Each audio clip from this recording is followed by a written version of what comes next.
to the republic for which it stands, one nation, under God, indivisible, with liberty and justice for all. Well, that was neat. Well, thank you. Roll call, Ms. LeBrun. It's not.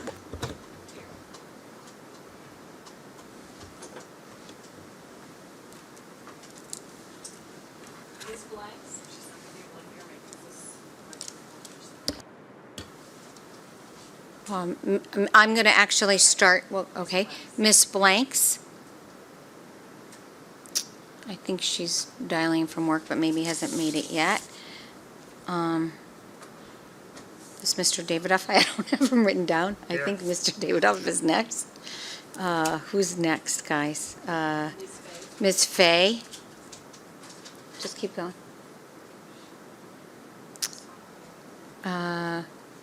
Mr. Gold. Here. Yep. Just want to test. Can anyone hear me? Yes, we can. Yeah? Okay, thank you. Yes. Okay, Mr. Sweeney? Mr. Winograd is on. Yep. And Mr. Williams? Here.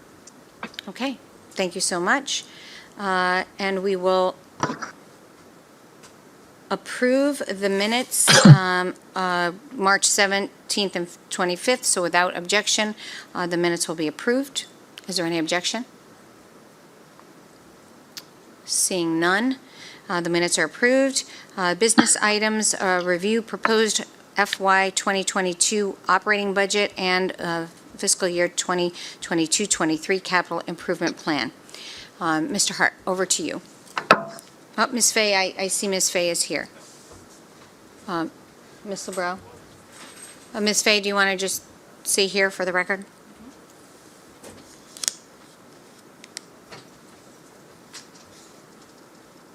Okay, I can't hear her, but, all right, thank you. Mr. Hart?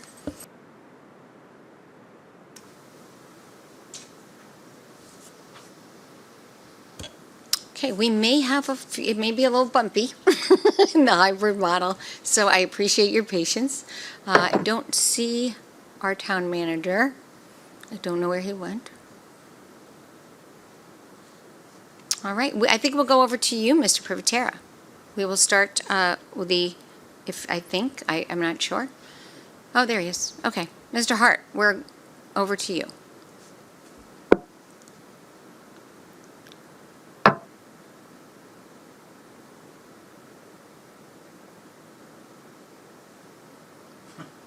Okay. All right, Mr. Privatera, I think we're going to go, I'm not sure that you know exactly where we are, but if you don't mind, we will continue our review of the operating budget. I don't think they can hear us.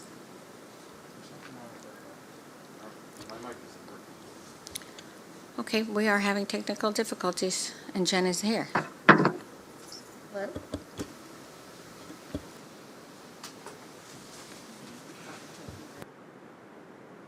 Okay. Go for it. You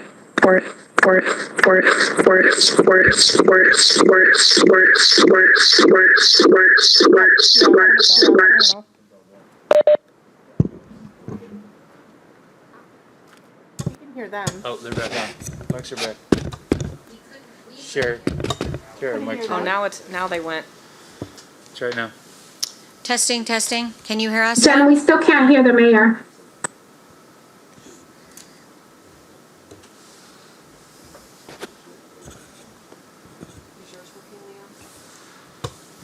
Peter, can you hear me? Nope. Yes or no? No.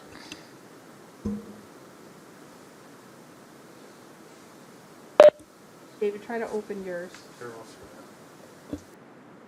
Yep.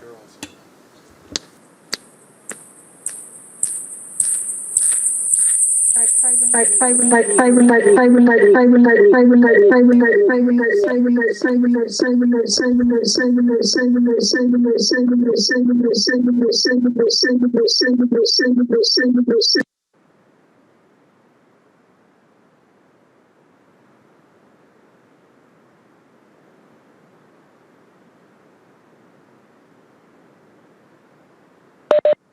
Okay,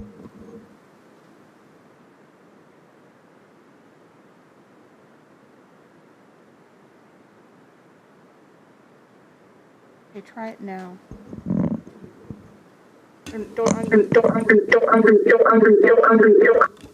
Sorry. Now, can someone in the room use a microphone? Testing, testing, testing. Can the people in the WebEx hear that? Can you hear that in the WebEx? Nope. No, No. Jen. Okay. No. Not at all. How'd you know I spoke? Testing.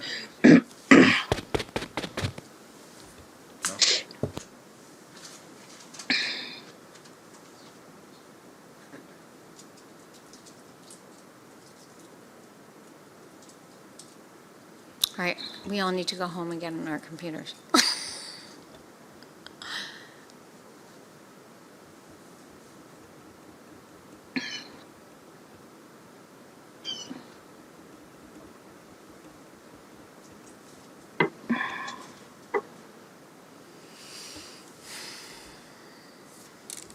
I'm sure people are texting.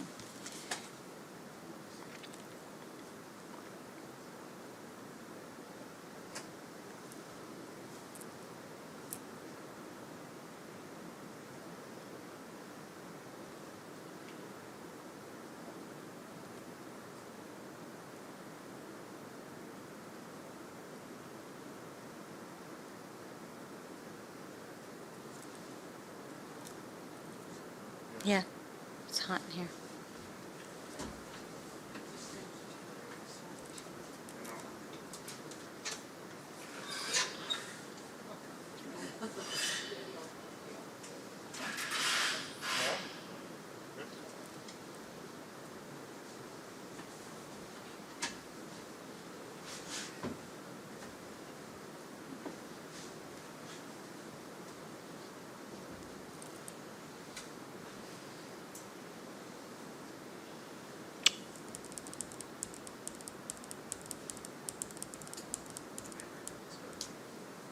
I don't think so. Matt just said we can't hear you. I'll just text him back. Being able to move forward, is it possible the people on the WebEx could dial in for the audio on their phone? WebEx on their phone? Well, The audio? we have it's staff with presentations for Jen, are you budgets. asking everyone? Hear you. They just can't hear us. Jen, are you asking everyone to? Sorry, Jen. Are you asking everyone to stay on video, but instead of using the WebEx audio to dial in? That's what I was thinking. Oh, I'm sorry. Because everything is working except for those who are experiencing it through the WebEx. Right. We don't. So WHCI is up and that's working. Yep, we see and hear everyone Okay. on both TV and YouTube.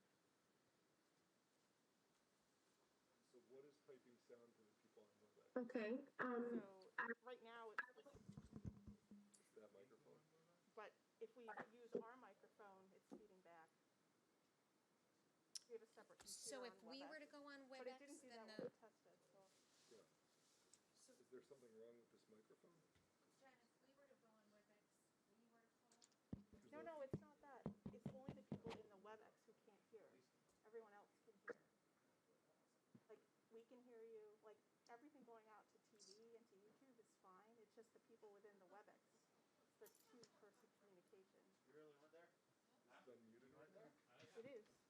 And they can't, and so they should be hearing the volume in the room? They're hearing, yes, they should be hearing the volume in the room, which So is, is the issue this computer?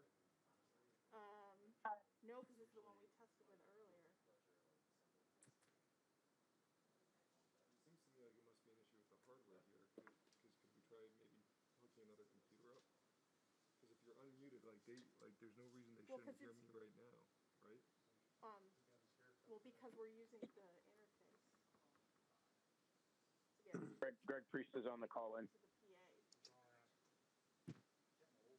So the audio is going through here and through the PA so that you can hear it in the room. can you call Ben and Carol?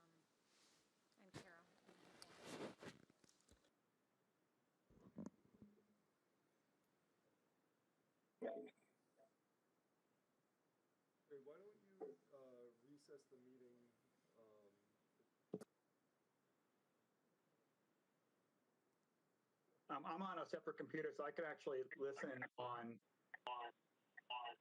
HCTV.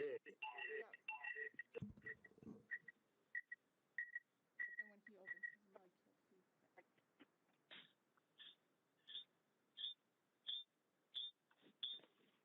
But then when he opens his mic, he'll feedback. You know what it is?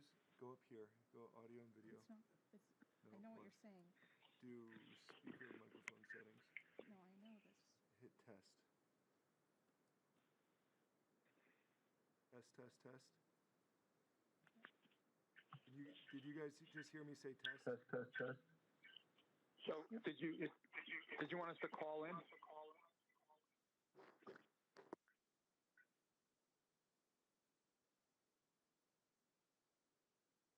going out of this computer and into the PA. The question is, how does the PA get to the WebEx? So we can, everything is working in an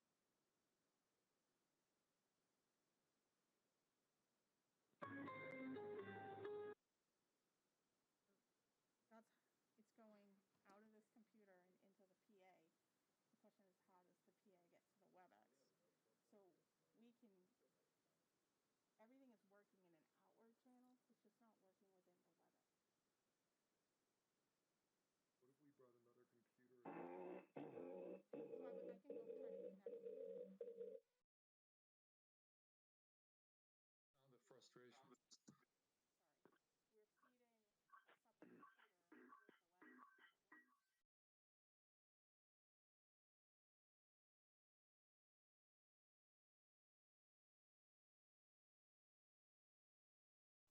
Testing, testing, 1, 2. Feedback previous to this, so that's why.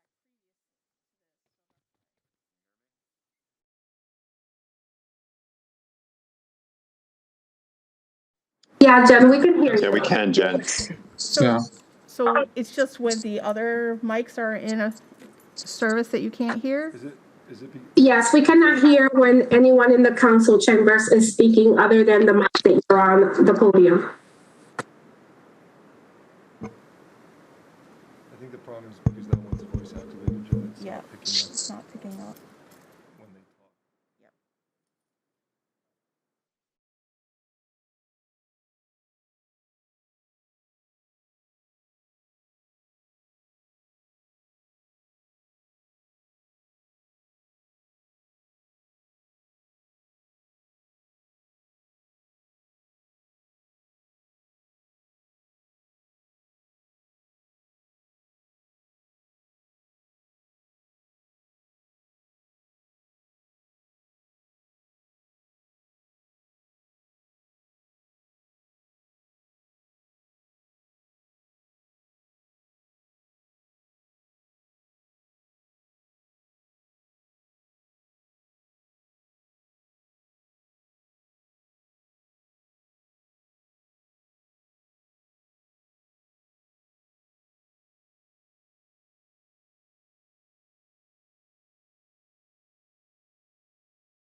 Thank you, Mayor. Good evening, everyone. Good evening to council and staff and all the members of the public who've joined us tonight.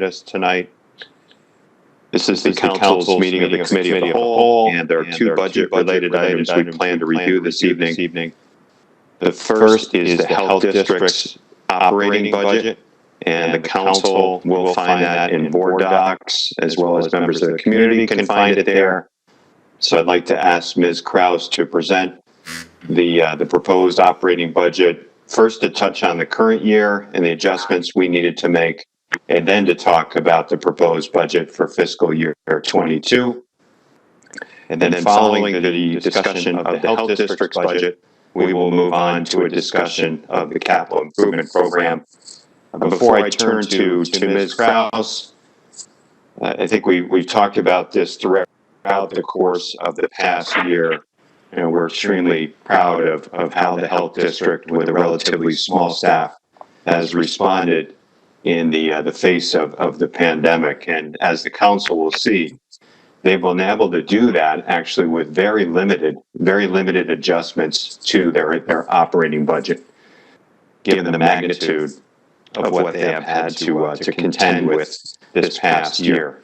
The operating budget that is before you is just the district's operating budget that serves both the town of West Hartford and the town of Bloomfield. Council will recall there is a separate program.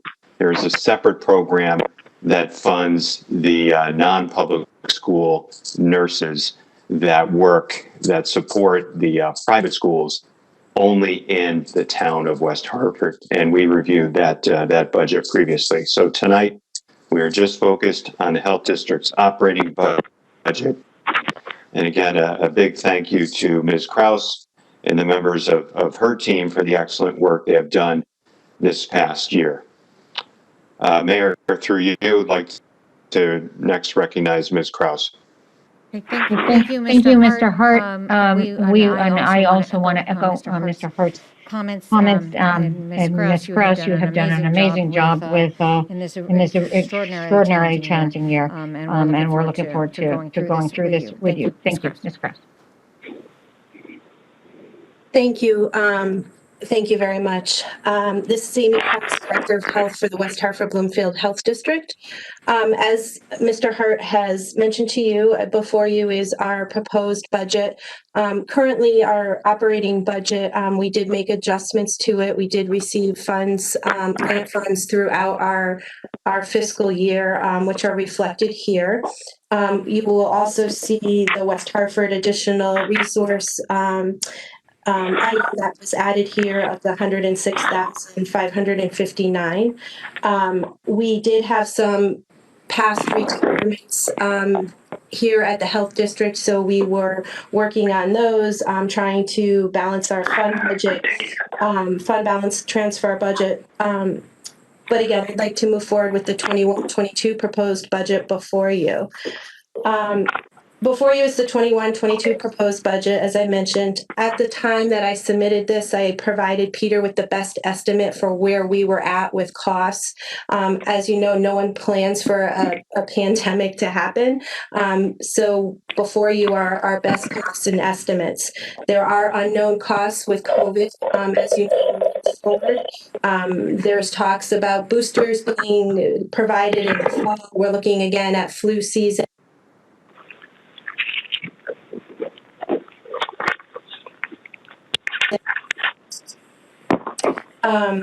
Sorry. We are looking at also having evening classes to accommodate work schedules for our general public, as well as our clinic locations. You know that we are currently operating now out of 46 Kane Street. Thank you to the town of West Hartford, and Bob McHugh's assistance has been phenomenal for us at the health district.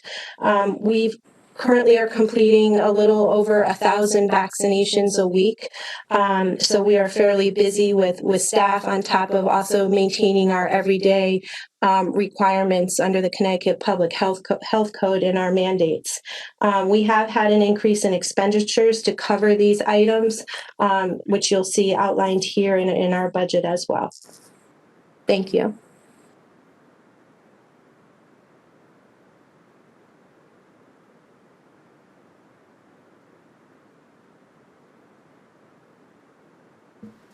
Thank you, Ms. Kraus. Mayor, this is Matt Hart. I believe Ms. Kraus. Thank you. Yeah, I recognize Ms. Kraus will take questions, but we first want to say that if there are any forward costs that are in the budget, the increases, are any of those subject to any reimbursements? Mr. Hart.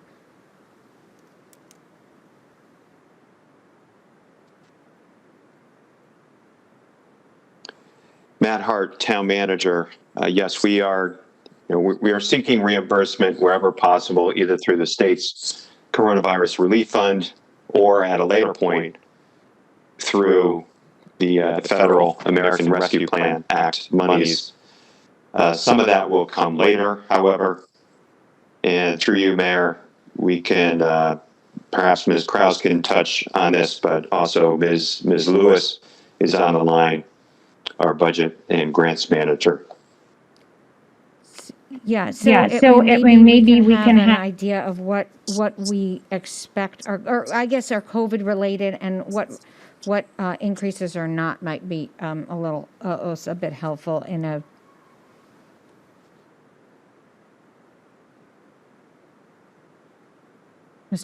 Ms. Kraus? I don't. Amy Kraus, Director of Health. So yes, some of our funds, we are receiving some grant funds through the Department of Public Health. However, at this time, they're not able to provide me with a number. We today just provided a large amount of grants applications to DPH, but again, I do not have that number in place. I am also applying for another grant this May. Again, roughly 100,000, but again, I don't know what that number will be. That's an unknown number from the Department of Public Health. There are, again, a lot of increases due to COVID-related activities, our admin costs, community health, our public health preparedness costs. I've had to add additional personnel, such as a part-time public health nurse. We did add an epidemiologist again into this budget, as well as a clinic scheduler. As far as the environmental health increase, we did have a full-time position from a retirement that has not been filled. So you'll see that number in here. We have received an increase in, again, office expenses, primarily due to COVID, supplies, professional services, the costs for environmental health. So again, a lot of these costs have had an increase due to COVID activities. Okay. Thank you. Thank you. Any further questions from my colleagues? If you have one, you can raise your hand and come up. I don't see any. How How about on screen? Let me know, guys. Anybody that's raising their hand on screen, because I can't see so well. Any questions from my colleagues on the screen? No? Oh, Ms. Fay. Thank you, and through you, Mayor Cantor.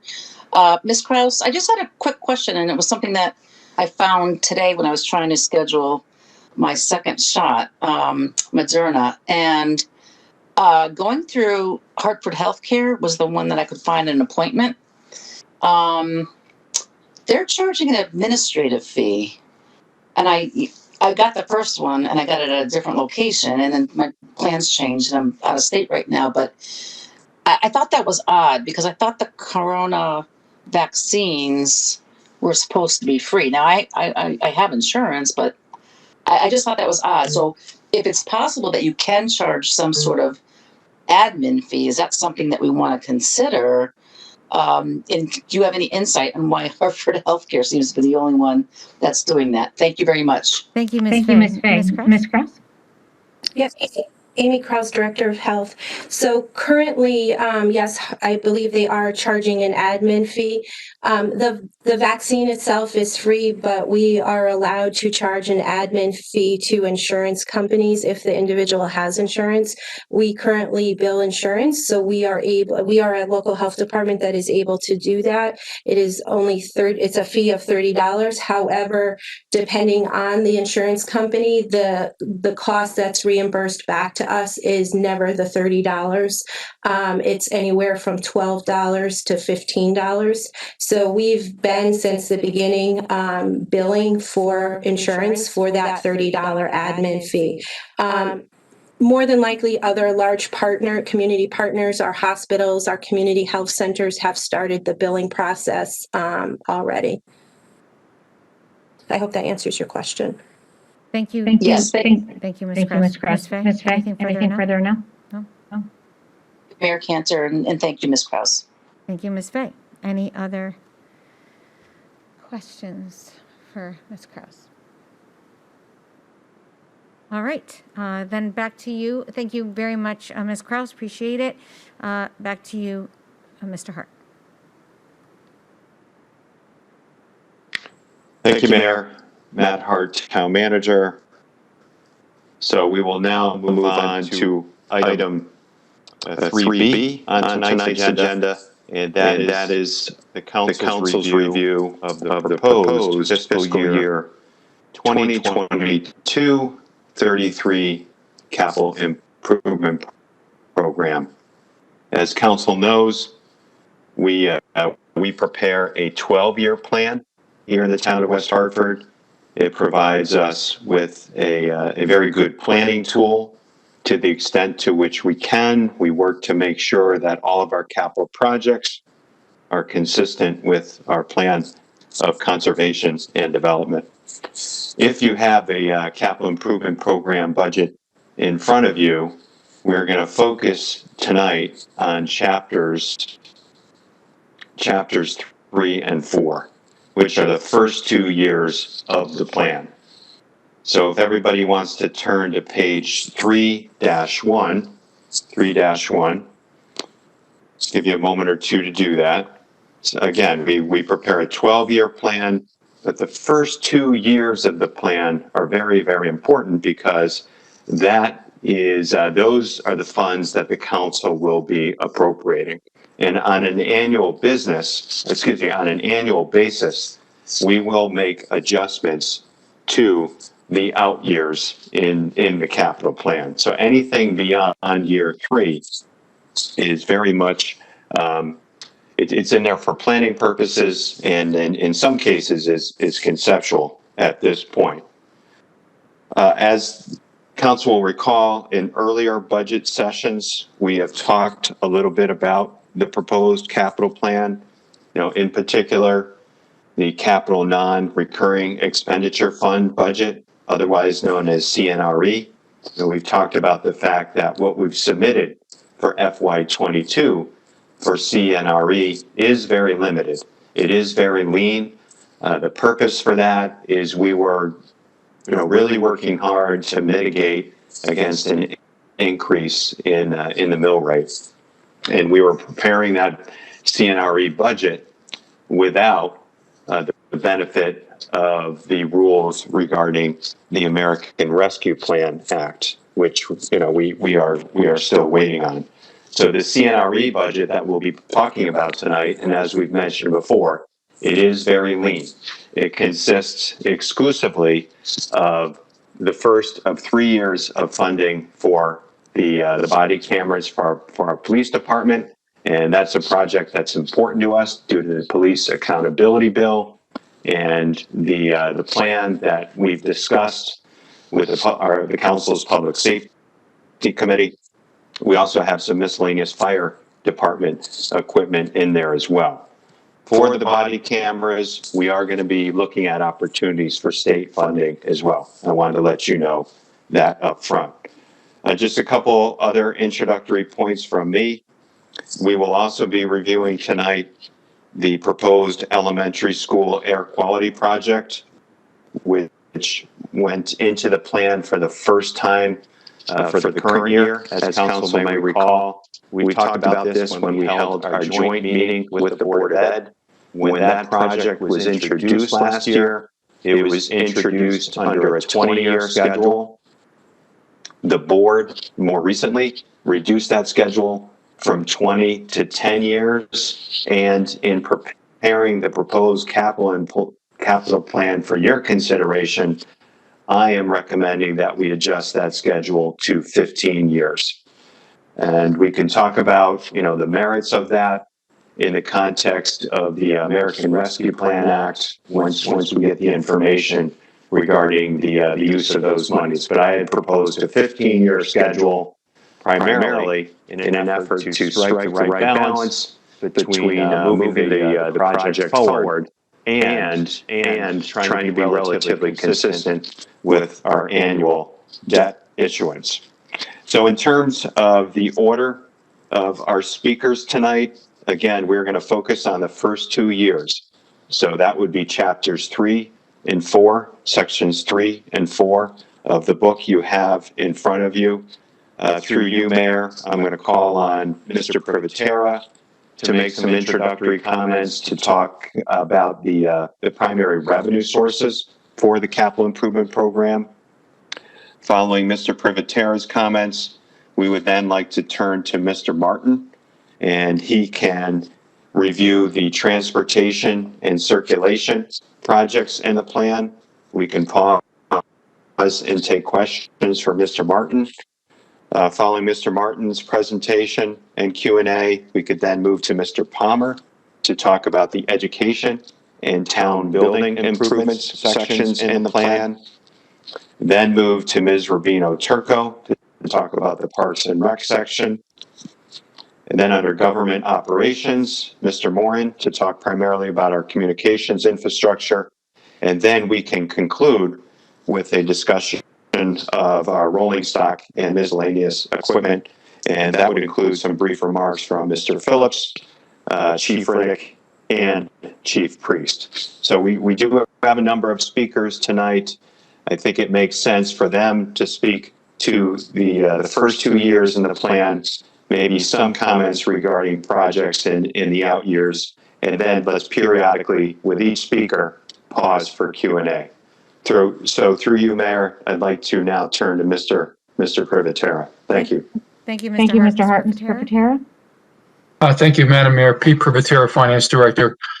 Just as a quick overview, the difference between the current year adopted capital plan and the proposed capital plan is about $69.5 million.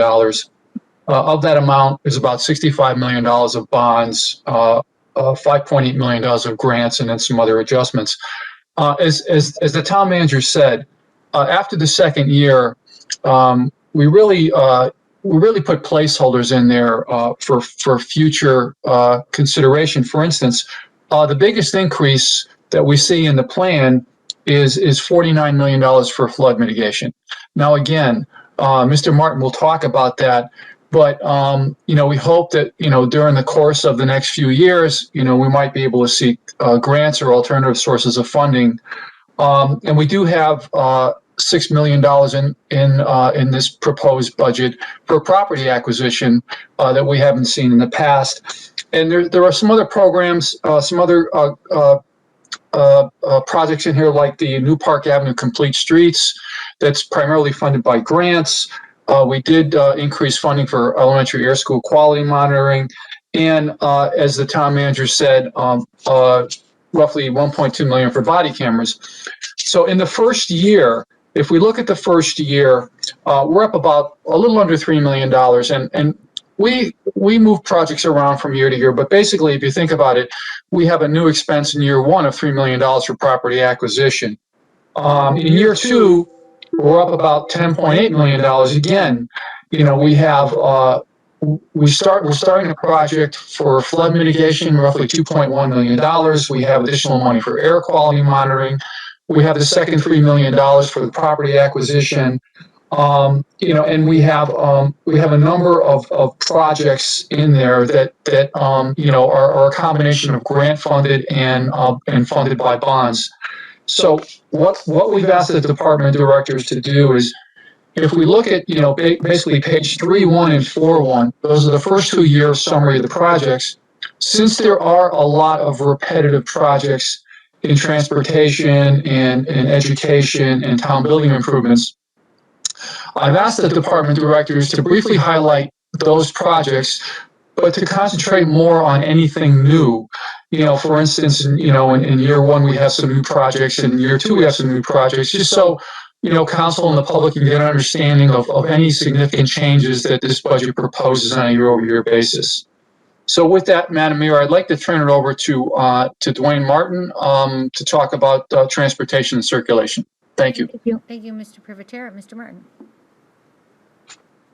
Good evening, Madam Mayor. Hopefully everybody can hear me. Yes, we can. My name is great. Thank you. Dwayne Martin, Acting Director of Community Development and Town Engineer. So I'm going to go through transportation and circulation, focusing on year one and year two. A bit more time on new projects that we're introducing in year one and year two, and I will go a little bit deeper into some of the stormwater projects that we have added starting in year two and then extending further into the CIP. So again, starting in program year 1 and 2, I just wanted to go through quickly the programs that are very similar. They're either the same or they're similar, and I'll explain why they may be a little bit different. So looking at page 3-1 in the CIP, I'm going to start at the top area there and generally work from the top down. So the first program there is arterial street reconstruction. Arterial street reconstruction is essentially working on our arterial or collector roadways, doing some element of rebuilding. In similar fashion, we have neighborhood street reconstruction. Difference there, obviously, is it's usually a narrower street, typically residential properties, but the work is essentially the same as the arterial street reconstruction. So year 1, we have arterial street and neighborhood street reconstruction. In year 2, those two programs get merged and become street reconstruction. As the town is fairly built out, we're not really doing a lot of roadway widening work or major changes to our arterial or collector roadways. We're doing less major reconstruction projects and more repaving or resurfacing projects. The next one in year 1 and 2 that's the same is pedestrian and bicycle management. Pedestrian and bicycle management predominantly is maintaining our vast sidewalk infrastructure. We have 300 miles of public sidewalks throughout town, and it requires a lot of attention and maintenance to make sure that it's safe and accommodating to all users. But also we have bicycle management, and we have increased the number of bicycle projects throughout town as part of our Complete Streets program and engagement with the Pedestrian and Bicycle Commission. So pedestrian bicycle management is essentially the same for year 1 and year 2. Stormwater management is also essentially the same in year 1 and year 2. There's a few things that we accomplish each year with regards to stormwater management. It has a lot to do with our paving program. So once we have roadways selected for reconstruction or repaving, we put cameras in our pipes to see what the condition is, focusing on the arterial and collector streets because they generate more heavy traffic and more vibrations. And the idea is to assess our storm drainage infrastructure to see if any repairs or replacements are needed in advance of paving. So you'll see there's information in that CIP with regards to assessing our storm drainage system. We also will do catch basin replacements as part of our road work as well. And so that's listed in there. From time to time, we do add larger projects and incorporate it, especially if we're focusing on just bonded funding. So for example, in year 1, we have a culvert that we're looking to replace using stormwater management CIP bonded funds. That culvert is located on Trumpert Drive, just north of Asylum Avenue. The estimated project cost of $700,000. So that's one project in our stormwater management for year 1. Street resurfacing is another recurring program. It's the same essentially for year 1 and year 2. Street resurfacing is essentially milling and paving of our public streets. And so we are doing more and more street resurfacing as the CIP goes through year 1 through year 12, as you'll see the funding increases. And then the last CIP that is essentially the same in year 1 and year 2 is traffic system management. Traffic system management has many different elements of infrastructure that we routinely will upgrade or replace, from traffic signals to streetlights, guide rail, traffic signs, and pavement markings. So that's just a quick overview of the CIPs in year 1 and year 2 that are either exactly the same or very similar. And so now I'm going to go to the new programs and spend a little bit more time and dive deeper into these for year 1. So the first one is the Fern Street Bridge Replacement CIP. So we were lucky enough to obtain a grant for part of this. Fern Street Bridge that I'm referring to is the one that's located next to Fern Ridge Park. We have 2 major bridges on Fern Street, but that's the one that I'm referring to, which is west of North Main Street. Bridge was originally constructed in 1939. It's predominantly a concrete structure. It is fairly low with respect to the water course, And the reason I mention that is it does get inundated with water or moisture quite a bit. As a concrete bridge structure, that is not a good combination. And through the years, we have done some rehabilitation projects of it. It's been rated as needed to be replaced. There was a load restriction that was applied to the bridge, which actually does not support some of our heavier fire apparatus. So as I said, we were able to apply for a grant, and we obtained $3 million towards the replacement of this bridge, which is coming up for replacement, hopefully starting that construction project later on this year.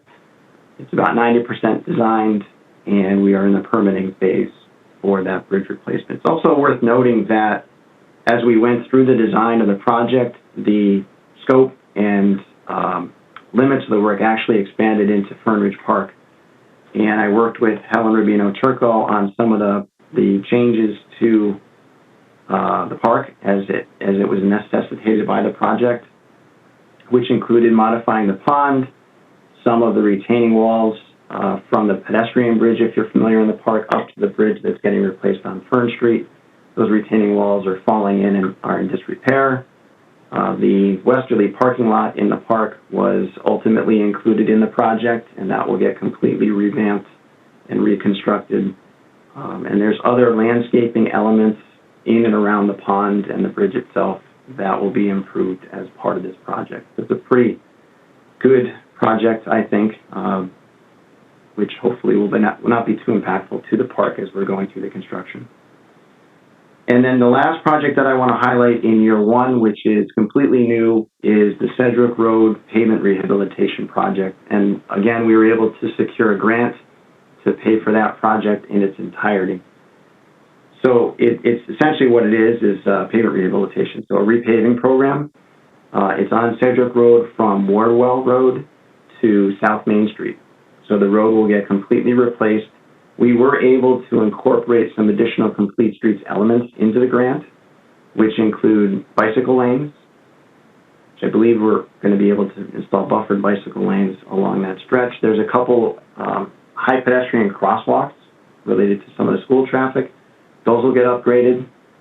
We're looking to install flashing signals to increase awareness of pedestrians crossing, mostly school kids. And then also the traffic signal at South Main and Park and Sedgwick, we're looking to incorporate new equipment for pedestrians to get across that intersection. So again, that's a grant. That project is scheduled for next summer of 22, but we have to go through the design and get the project ready to go in advance of that school being out, because the road is located right next to Sedgwick Middle School. Okay, now moving on to year two. So these are projects that are new and being introduced in year two of the CIP. So the first one I wanted to discuss is our New Park Avenue Complete Streets Improvement Project. So this project essentially is a complete rejuvenation of the road, and it's, as it says, a complete streets project. So what we're looking to do, this is New Park Avenue from Oakwood Avenue down to New Britain Avenue. So as you're aware, that's a 4-lane roadway, and it is over-designed in my opinion. It does not need to be a 4-lane road, with the exception of areas near the traffic signals for obvious reasons. So we're looking to modify the lane usage and go with a road diet. So you would have 1 lane in each direction, a 2-way left turn lane, and then shoulders which will be used for bicycling. There'll be bike lanes. It's a nice connection because we have the bus station, CT Fast Track, on the south end of the project. We also have our Trooper Trail that starts or ends within the limits of this project. There'll also be traffic signal improvements and sidewalk enhancements. We're looking to repair or replace the sidewalk, add sidewalk amenities, and wayfinding signage, replace the street lighting. So as I said, it'll be a complete revamping of that area of New Park Ave. It'll be a really nice improvement to that corridor when it is all said and done. The nicest part about it, in my opinion, is we were able to get over $3 million worth of grant funding towards that project. So the vast majority of that project would be paid for with grant funding. And the last project that I wanted to highlight is a new project starting in year 2 of the CIP, but it's intended to become recurring. And so for year 2 and year 3, there is $2 million requested for flood mitigation infrastructure improvements. So this is something that we've been hearing about for quite some time, and this is an issue that's just not going away, unfortunately. So the first, year 2, which is the first year of this recurring program, is funding that will be set aside to do survey, design, and permitting for the replacement or addition of stormwater infrastructure to reduce or hopefully eliminate street flooding. There are several areas in town that when we have heavy rain events, roads become impassable. It requires public works to go out, put barricades to stop people from driving through these areas. Obviously, that creates a public safety issue because now you can't get police or fire or ambulances to certain locations. People get stuck in their houses sometimes for several hours. These can be damaging to the infrastructure and also private property. And as I said, this is getting seemingly worse year after year with heavier rain events, more impervious surface around town. And so we're looking to tackle this problem once and for all. We are chasing after grants where we can, and we have applied for one. We hope to get a positive response back later this year. And the focus of that grant is to replace culverts that are from Albany Avenue down to Asylum Avenue up near the former UConn campus, an area where we've had flooding problems in the past. And as an example, we had Trupper Drive closed at one point. I remember John Phillips, Public Works Director, having to shut that road down, which is a major arterial in town. That area also has 30 homes that are in the flood zone because the water course cannot be contained within our drainage system. So it spreads out and it causes damage to private properties to the point where those property owners need to get flood insurance. So the goal of that project is to increase the size of those culverts to contain the floodwaters and take those properties out of the flood zone. There's other areas of town that we have completed or will complete drainage studies with recommendations as to how to spend the funding to do this flood mitigation, focused primarily in the worst areas, which is the central area of town, some of the older areas, older neighborhoods, where we have some older drainage systems or undersized drainage systems which have repetitive street flooding issues that occur. And so the second year, we have $2 million, as I said. We're hoping to get a grant to replace that bonded money. The third year in the CIP, similarly, we have $2 million programmed, again, for another round of survey design and permitting. And then beyond that, we're requesting $5 million a year throughout the remaining life of the current CIP to fund the construction. So what we're looking to do, again, is get grants if we can, but it would be a phased construction, focusing on the highest, most impactful or beneficial areas. And I don't know exactly how long it will take to get through all the recommended improvements. As I mentioned, we've completed 2 studies. There's still a third to be done. So it may be many, many years before we reach the finish line on the ultimate goal of eliminating or reducing these flooding impacts. So with that, I'll conclude and open it up to any questions that you may have. Thank you. Thank you, Mr. Martin. Okay, questions from the council?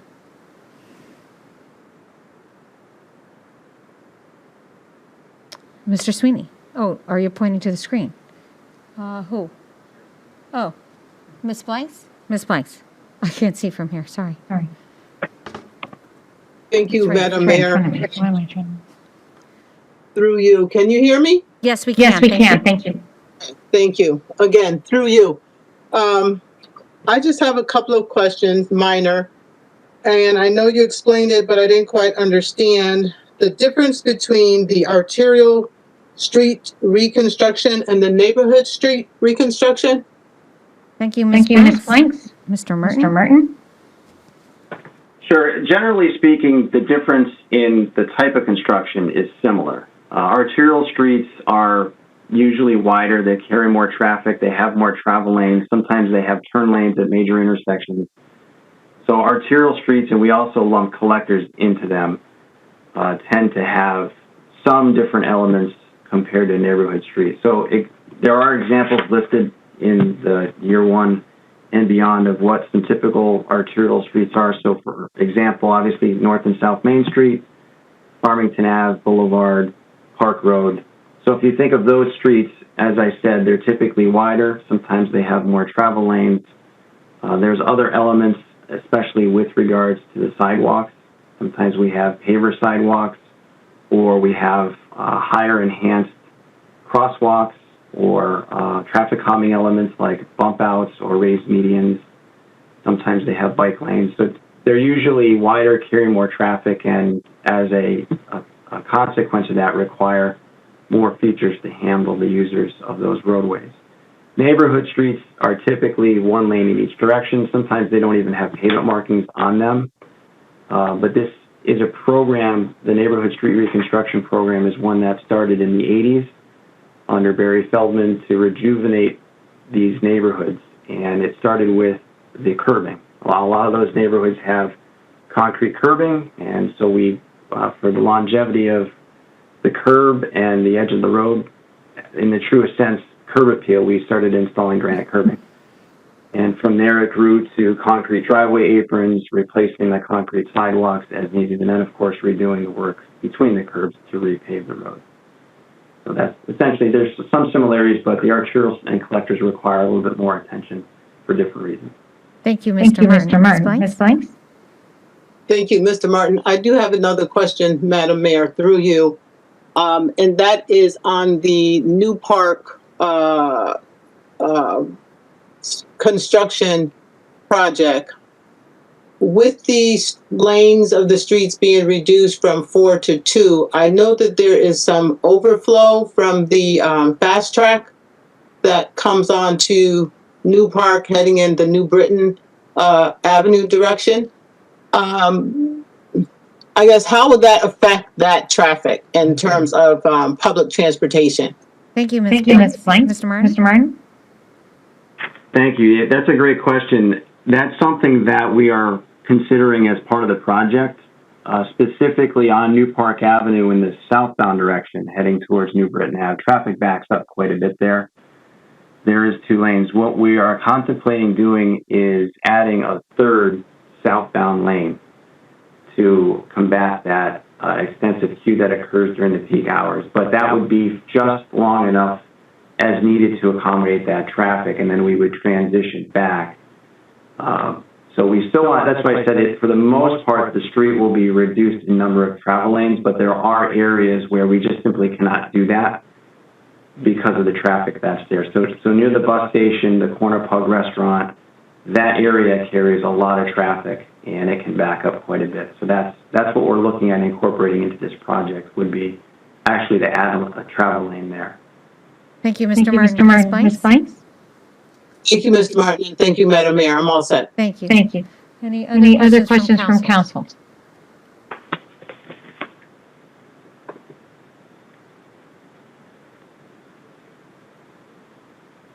No? Okay, I think I don't see any other questions. I don't see any texts, so we will go then to, I think we're going to Mr. Palmer. Is that correct, Mr. Hart? You can shake your head. Yes or no? Yes, okay. That is correct, Mayor. Thank you, Mr. Hart. Mr. Palmer. Thank you, Madam Mayor. Bob Palmer, Director of Plant and Facility Services. I'll begin with the education section, and I'll first talk about the repetitive accounts that occur every year, projects, and then I'll talk about some of the specialty projects that are listed in the first year 1 and year 2. So I'll start with capital non-reoccurring. So there are 2 accounts within the Board of Education request every year for computer infrastructure, which is a technology refresh program for the devices and equipment within the district. And also there's a furniture and equipment account which covers a wide variety of furniture, lockers, other equipment utilized in the schools. And both of those do not have any monies in those this year for the year one, but in year two, our funding has been reestablished for those. So other accounts, repetitive accounts in the education, asbestos removal. This is the environmental account.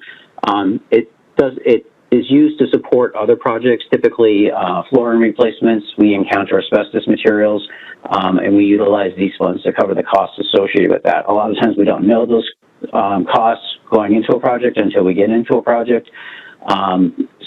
We would use that fund to cover those costs. So typically flooring projects, but sometimes boilers and other projects where we run into environmental issues. So other recurring projects, like exterior school building improvements, typically these are roof replacements and masonry repairs. For years 1 and 2, we'll continue to, for years 1 and 2, we'll be doing roofing projects at Rayburn Elementary and Hall High School in the next 2 years. We'll continue with masonry repairs at Hall High School and Sedgwick School that we've been doing for several years in years 1 and 2 with this account also. So heating and ventilation systems, this is used to replace and upgrade our heating and ventilation systems throughout the district. So in year 1, we will be doing some boiler repairs and enhancements at King Philip Middle School, and we'll also be replacing the air handler unit for the auditorium there. In year 2, we'll be replacing the boilers at Webster Hill School.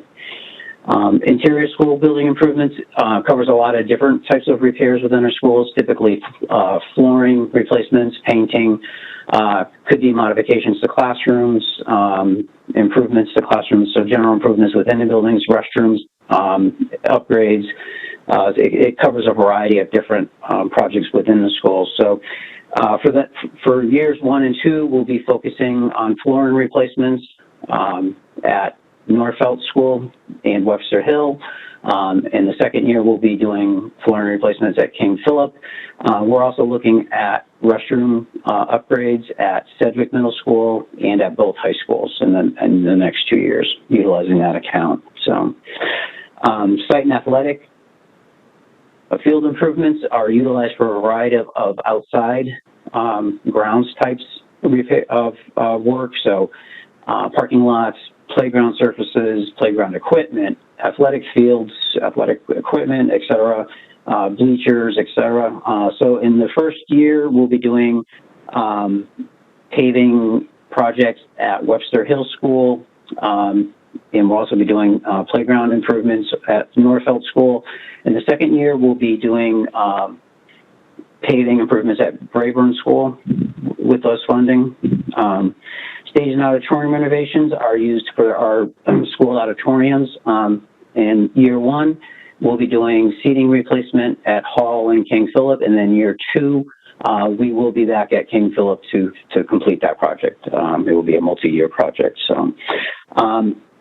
So some of the specialty projects in year 1, the school security improvements. This is actually year 3 of 3 for this. This will be the final year of school security improvements. These are the entrance security projects that we've been working on at all of our buildings.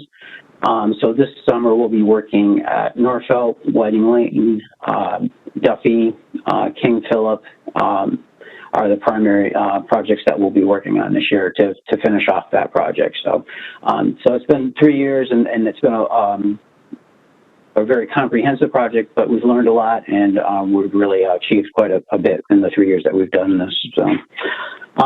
So program highlights, different projects in year 2, obviously. The elementary school air quality program begins in year 2. And as Mr. Hart had indicated, the board had recommended a 10-year program implementation for that, but the town manager has decided on a 15-year implementation schedule. So we have 11 elementary schools. 2 of those schools have complete fresh air, building-wide fresh air and air conditioning systems. 2 other of our buildings have building-wide fresh air systems, and the remaining 7 have virtually little to no fresh air systems in them. Certain additions do have it, like the library media centers, which were added much later than most of the original construction. So there is minimal fresh air ventilation in the buildings. We've been working on this project for many years. We've been pushing it out. This was programmed even before the pandemic began, and before we realized, had a better understanding of how important the fresh air systems in schools are. We do know from lots of studies that fresh air contributes to a much better learning environment in our buildings. Part of this project also is replacing window systems in the older buildings. Most of these 7 buildings that are targeted in the initial years of the project have the original windows from the 1950s and 1960s. These are single pane glazed windows. They leak on purpose because that is the fresh air exchange system. So they're not very energy efficient. They're old, and it is time to replace those. So it's not only are we replacing, establishing fresh air systems in here, but we are also replacing windows. And hopefully, in many instances, we had infilled windows during the energy crisis. During the 1970s, we will reopen up those window systems in order to get more natural light into the classrooms, as we know that enhances the learning environment as well. So my recommendation, Madam Mayor, is that I go back to you for questions regarding the education section before moving on. Thank you, Mr. Palmer. I did have a question on school security.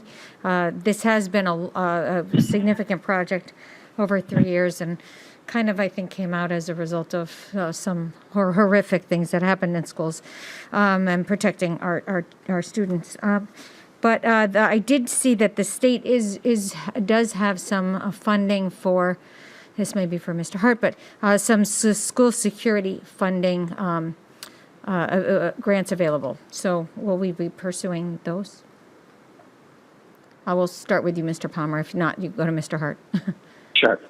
Yes. Yeah. Bob Palmer, Director of Plant Facility Services. Yeah. So recently, the state just announced a new grant round for school security. It looks to be, based on the preliminary review, about $50,000 eligible costs per building.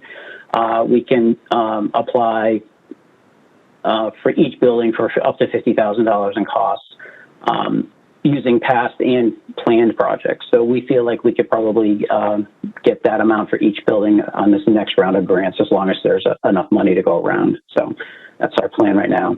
Yeah. And it's an application process, so I'm sure we're anxiously preparing that. Yeah, great.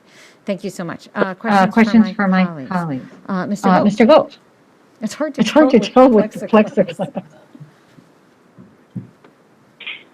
Thank you, Madam Mayor, and through you. I do want to ask a question, and Mr. Palm, can you hear me, by the way? We're good? Okay. Mr. Palm, you spoke, and appreciate your presentation, but you talked about the buildings and the amount of money that is being spent on reconditioning, bringing current, talking about tired old buildings. Maybe there should be something considered here at this point, as we've talked in the past. Mr. Hart has pointed out, strategic consolidation here, and maybe this is really a great opportunity, rather than looking at putting money into these tired old buildings, as you're explaining. We should really start to strategically look and identify which one of these buildings might not be useful anymore, and then look at, as we have a declining enrollment, maybe there couldn't be some consolidation here to save the town considerable amounts of money. Thank you. Thank you, Mr. Gold. I think we'll go to Mr. Hart on that comment.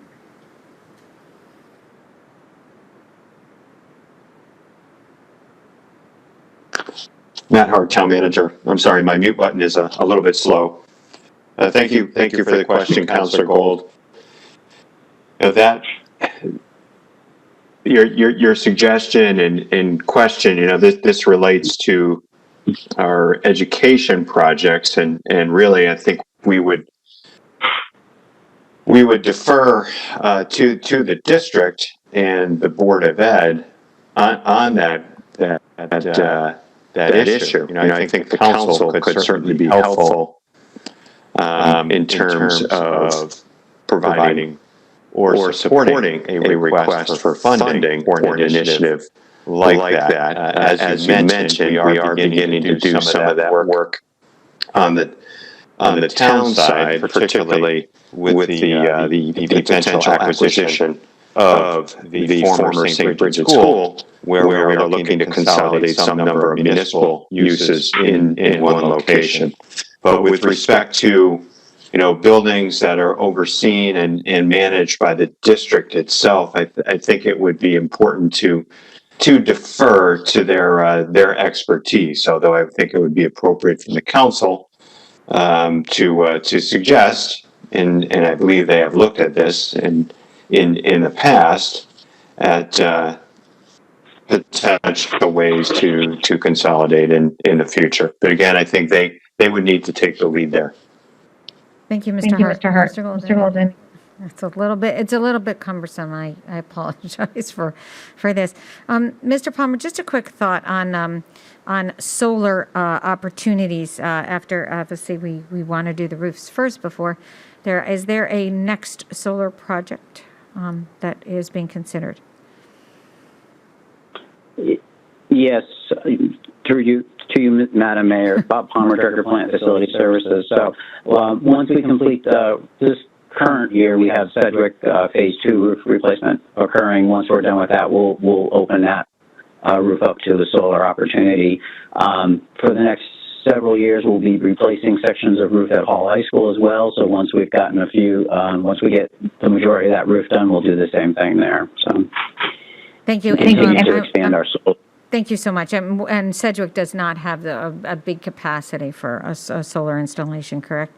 That would be very minor. Correct. If anything, yeah. It would be small. Okay. It would be helpful. Yeah. But King Philip was a big one. Thank you. All right. Any other questions from counselors? On the screen, off the screen.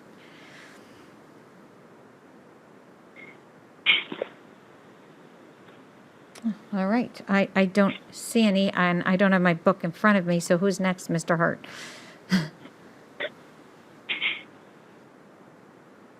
Mayor Matt Hart, Town Manager. Actually, we're still with Mr. Palmer. Okay. He is now going to talk about the town building improvement section of the plan, including the potential acquisition of the St. Bridget School, which I think the council has already been well briefed on. Thank you, Mr. Hart. Mr. Palmer, back to you. Okay. Thank you, Madam Mayor. Bob Palmer, Director of Plant Facility Services. So we do have a few reoccurring accounts within the town building improvements. So town building improvements is a general account that we use to basically maintain and improve our collection of town facilities. So we have about 21 buildings that we utilize on a regular basis, including town hall, libraries, fire stations, public safety headquarters, DPW, community centers, other miscellaneous types of facilities that we are responsible for. So that's generally what that account is utilized for. Some of the larger projects that we'll be undertaking in the next few years are masonry repairs at the Noah Webster Library, the town hall, the police department, public safety building. We will be doing some roof replacement at DPW. We have some HVAC replacements at Cornerstone that are scheduled. So it is used as a account to support all of these town buildings and the various different types of repairs and ongoing projects that are needed for those. On occasion, that account is utilized specifically for one type of project. As in last year, we utilized the majority of that account for the Cornerstone locker room project, which was taken on last year with that account. So, and moving on to some of the different accounts, some of the newer projects that are coming. Town facilities paving is an account that's reoccurring also under town buildings. We use that to pave these different town facilities. Some of the paving projects that will be coming up in years 1 and 2 are fire stations 1 and 4 paving projects, and also Veterans Memorial Skating Rink will be paving and utilizing the next 2 years of funding. So some of the newer projects that we're beginning, one is the animal shelter, replacement of the animal shelter down on Brixton Street. In last year's budget, we had $50,000 of funding to be utilized for design work. So we've begun the process. We've done some soil and environmental studies of the site. We are also in the process right now of drafting an RFP in order to begin the design process of this facility. So the current dog animal shelter is about 45 years old. It's a very simple structure. It doesn't meet current codes for animal shelters. So we were able to acquire an adjacent lot, which gives us a little bit more room down there in order to expand the building. So we'll be able to build a new building while the existing building is in use. And then once that building is up and running, we would demolition the existing animal shelter. So we expect construction of hopefully be up to bid early in calendar year 22, with construction starting in the spring of 22. So about a year from now, we think we'll be in construction on that building. So other projects in the second year is the police shooting range at our DPW facility. We do have an indoor shooting range located in the basement level. This is again a very dated facility and is in need of some renovations, ventilation, and also the configuration of the shooting range. Training requirements have changed drastically for the police department regarding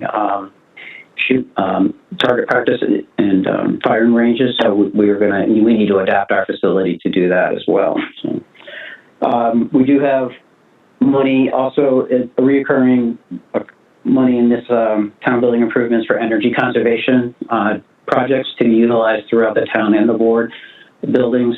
So we utilize this money just to take on projects that for energy conservation purposes, and then projects that have a good payback. So a lot of our HVAC projects already do that, but we utilize this funding to take on additional projects like that. So, and so in the second year, the other new,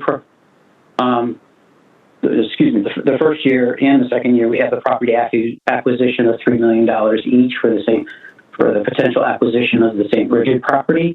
So in year one, the first $3 million is to pay to acquire the property, and then in the subsequent year two is monies to utilize to study the buildings and to get studies underway and begin the planning process of how are we going to develop this site, evaluation and continued evaluation of the building for potential reuse or to decide how we're going to utilize this property going forward in the best interest of the town. So back to you, Madam Mayor. Thank you very much, Mr. Palmer. A couple questions. The first, the animal shelter, we had discussed, and maybe this question is from Mr. Hart, we had discussed potential regional effort for the animal shelter, maybe regional, just a regional place and building it with that in mind, with partnership and maybe charging other towns or whatever, some kind of arrangement. Could you talk to that?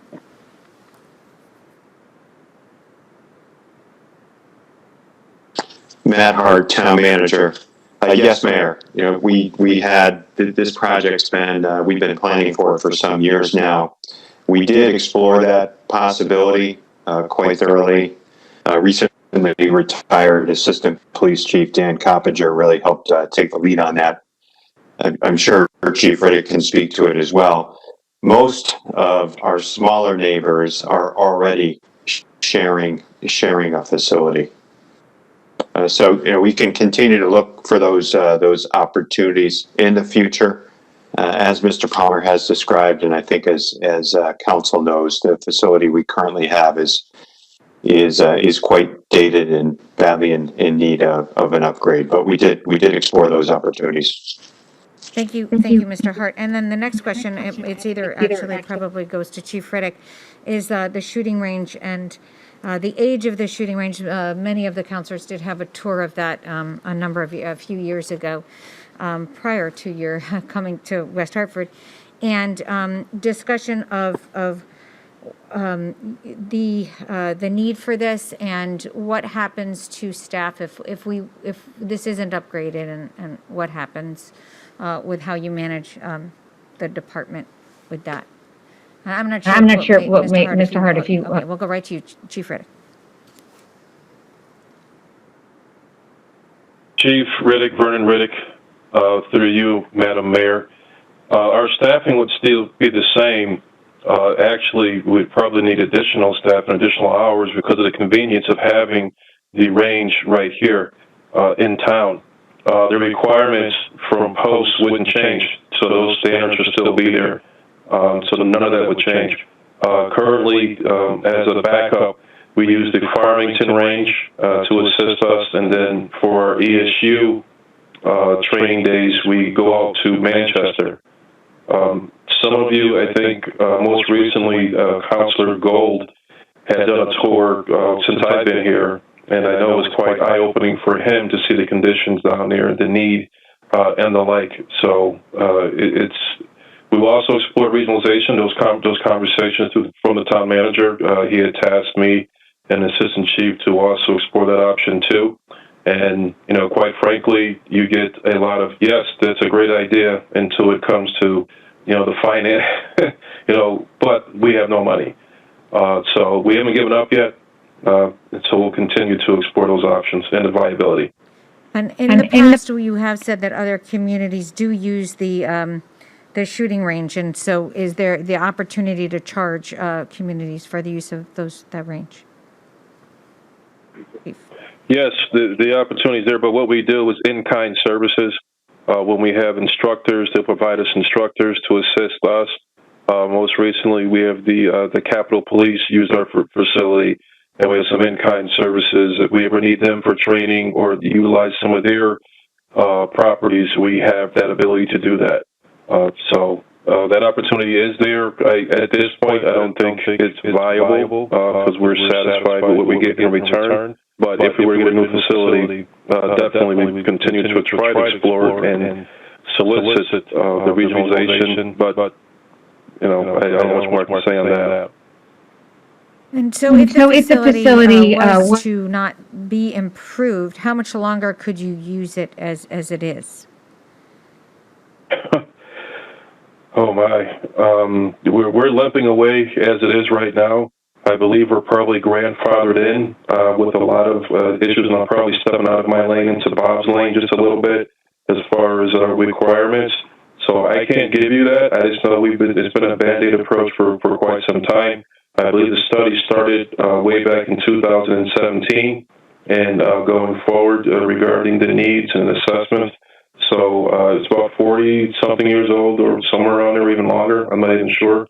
And as far as classroom space that we need, ADA compliance, there's just a host of issues, and I think I'll stop before Bob goes to chair at me. But Thank you. I don't know, Mr. Palmer, if you want to add anything, but.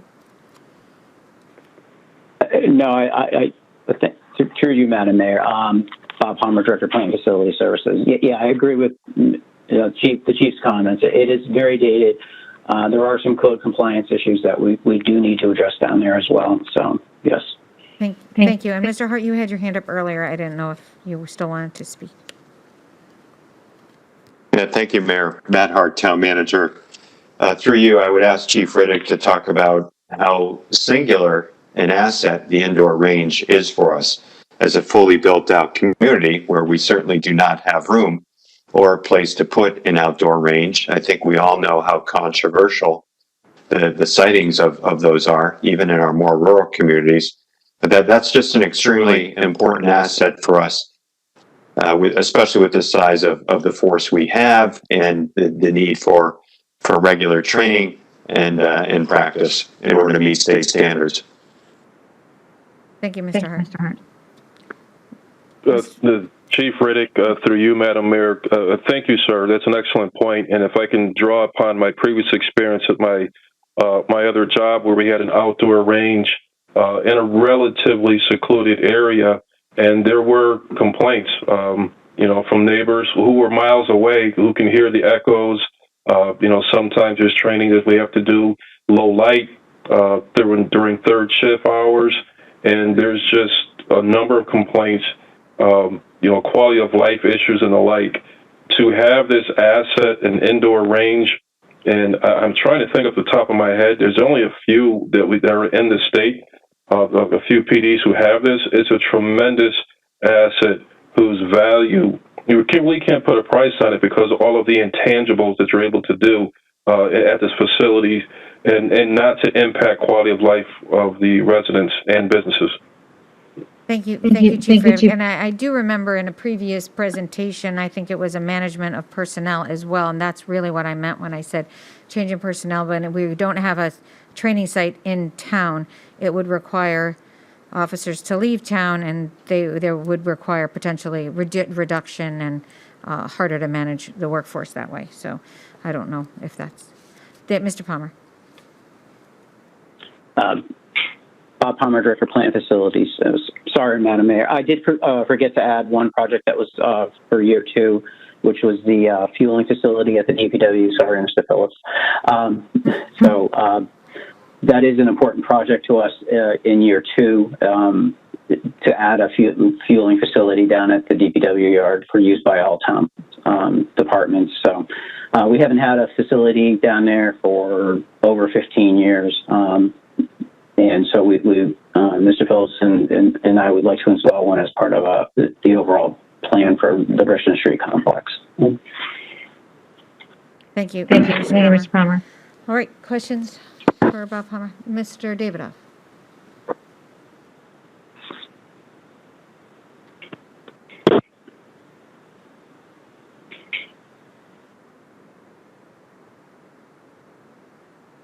Good evening, Leon Davidoff, Town Council.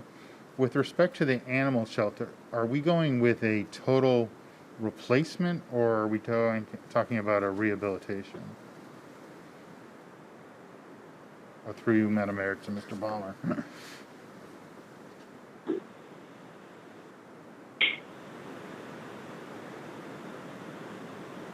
Mr. Palmer? Mr. Palmer, for you. I didn't hear you, Madam Mayor. Sorry. Through you, Madam Mayor. Bob Palmer, Director of Plant Facilities. It would be a totally new facility, replacement facility. Will we be seeing, through you, Madam Mayor, Paul, will we be seeing plans and design of this facility? Because it's slated to be constructed starting July 1st. Is that correct? Thank you, Mr. No, we are just beginning, through you, Madam Mayor, we are just beginning the design process now. So yes, we certainly will bring designs and plans through to the council, so through the committee.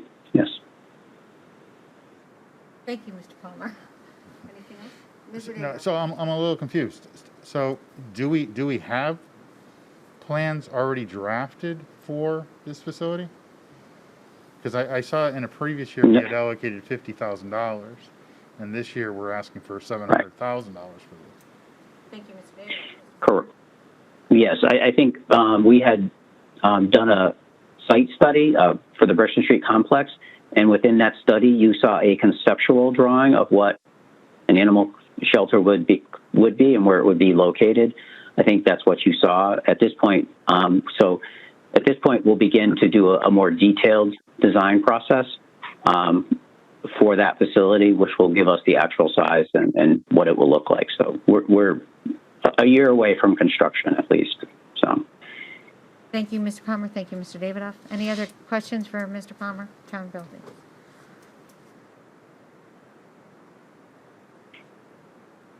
Oh, my counselor's online. Okay. Thank you so much, Mr. Palmer. And governmental operations. I'm thinking we're going to go to Mr. Privatera on this, correct? Mr. Hart? Mayor Matt Hart, Town Manager. No, actually, we're going to go to Parks and Recreation next with Ms. Rubino Turco, and then we will go to Government Operations, Mr. Morin. Thank you so much. Mr. Rubino Turco. This is Helen Rubino Turco, Director of Leisure Services and Social Services. Can everyone hear me? Yes. Yeah. Thank you. Thank you. Great. So in Parks and Recreation, we use many creative ways to fund our projects. Some of them are bonded. That would be for major field renovations or for post-tension concrete projects. We also use CNRE, the capital non-recurring expenditures. This is for significant maintenance, but It's not included in our operating budget. Significant maintenance for pools and for parks and playscapes. So we don't have that in our operating budget. We rely on CNRE.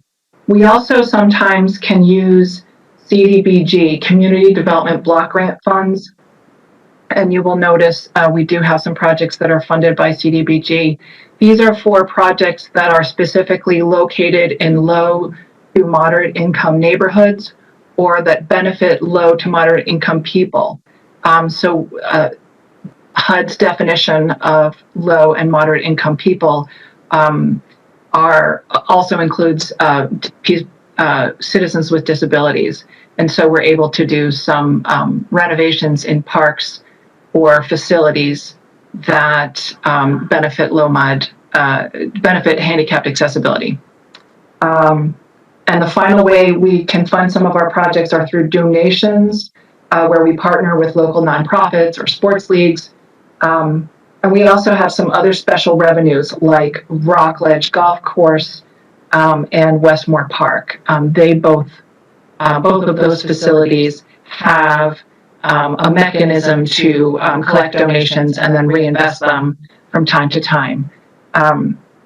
So what you'll notice in the first year is what's missing. Typically, you will see a request for outdoor pools and parks and playscapes every year. Those are funded by CNRE and they were eliminated this year.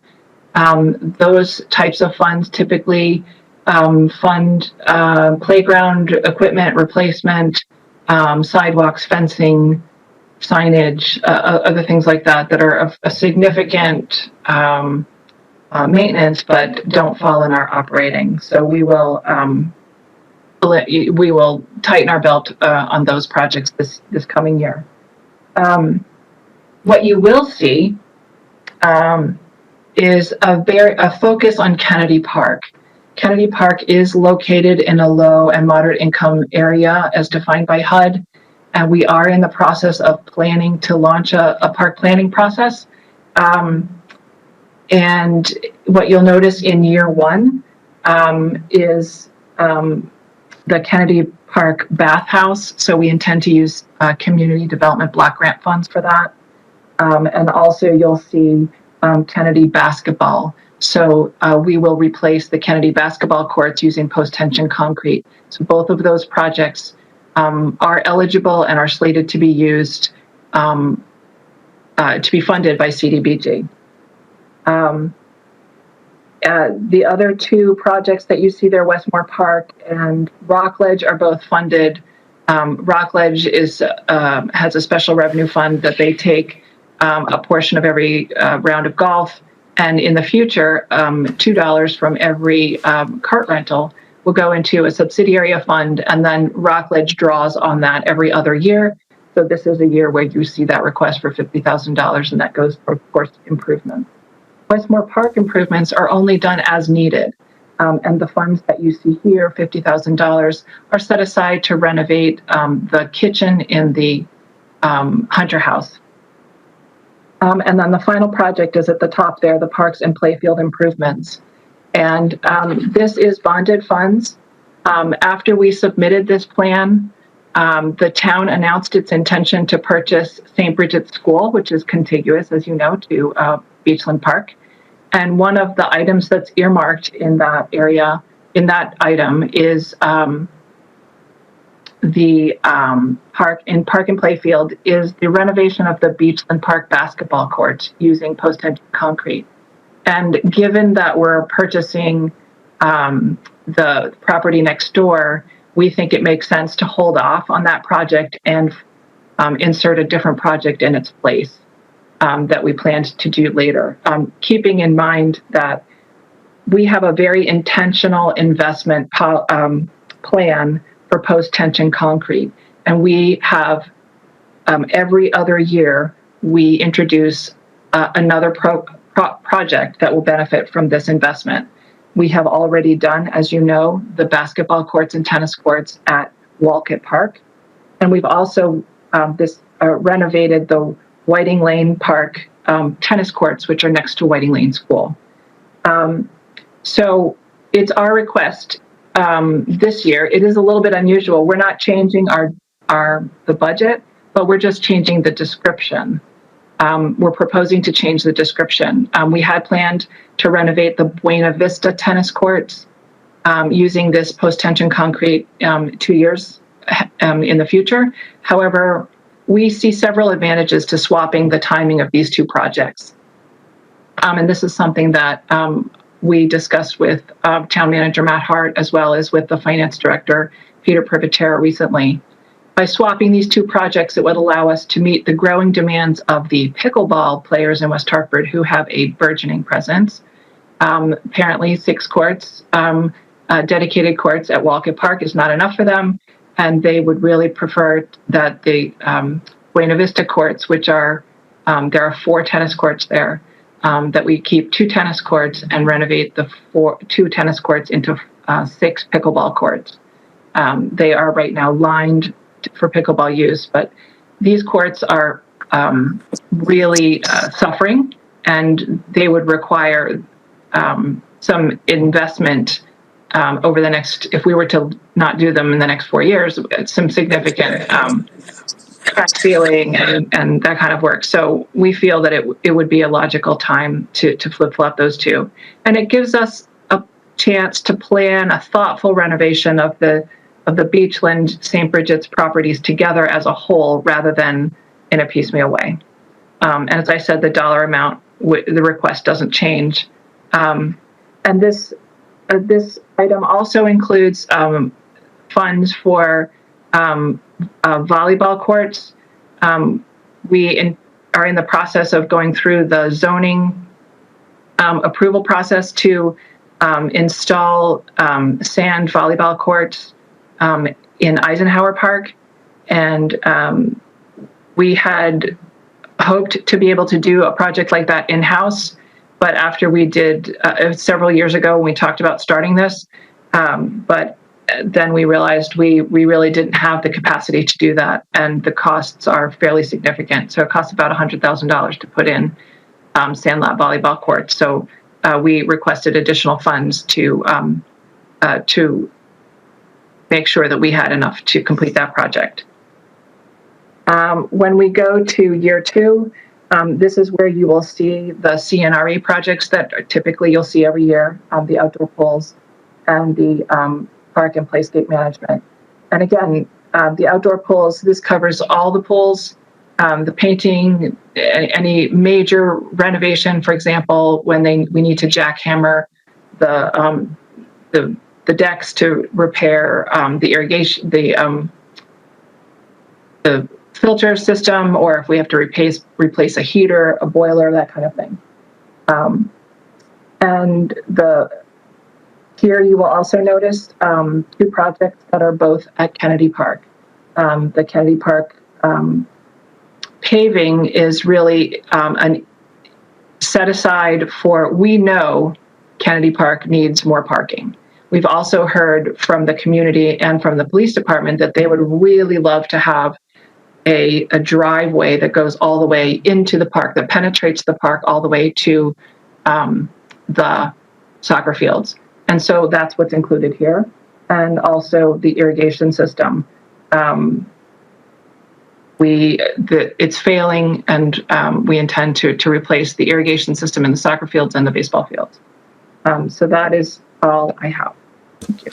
Thank you. Thank you very much, Ms. Rubino Turco. Are there questions for, yay, look, I'm sitting.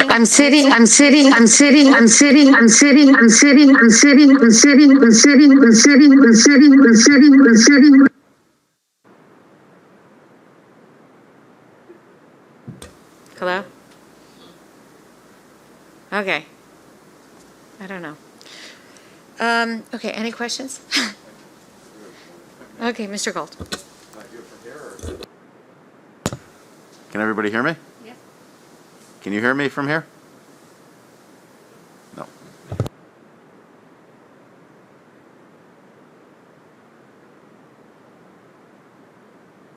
Everybody can hear me here now?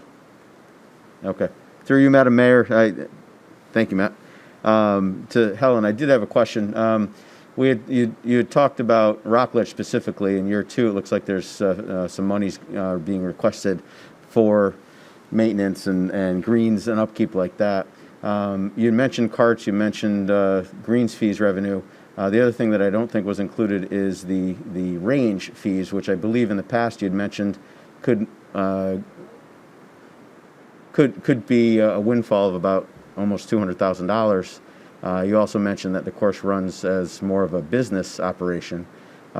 Is there really a need for monies to be provided to the Rockledge if it really is a self-sustaining entity that actually produces money and revenues? Thank you, Mr. Gold. Mr. Pinoturco.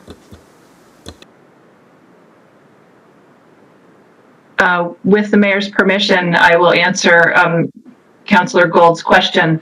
So the funds that you see here that are coming to Rockledge are from Rockledge revenue.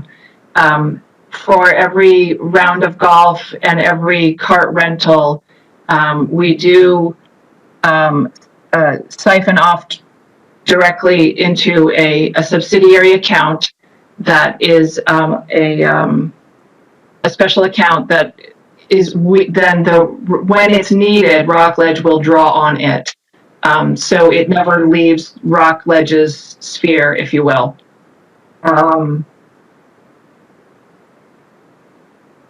We have additional revenues coming in to Rockledge because we have a new golf pro, we have a new contract. So now you're absolutely correct. The carts and the range are, the revenue all comes to the town, and then we share a portion of that revenue with the golf pro rather than the other way around. And so we do anticipate that the golf course will be self-sustaining, but also self-sustaining in reinvesting in itself.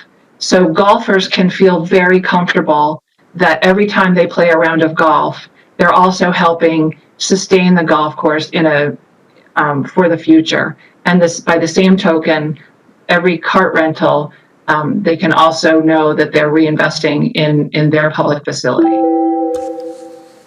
Testing. These are not tax dollars. That's all I have to say. Thank you. Testing. Can you hear me?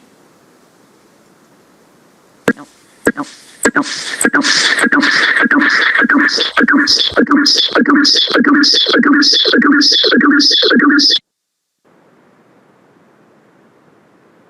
Okay, all right, my mic was working, now it's not, and it's very echoey. So, thank you very much, Mr. Pinoturco. Are there any other questions for Mr. Pinoturco? Ms. Fay. Thank you so much, Mayor Cantor, and through you, Mary Fay, Town Councilor. So, Mr. Bino, I just had a real basic question. So, I know pickleball's taking off in popularity, for sure. And I was just wondering how you folks make the decisions to change over something like a tennis court into a pickleball court. Do you actually have statistics or activity levels?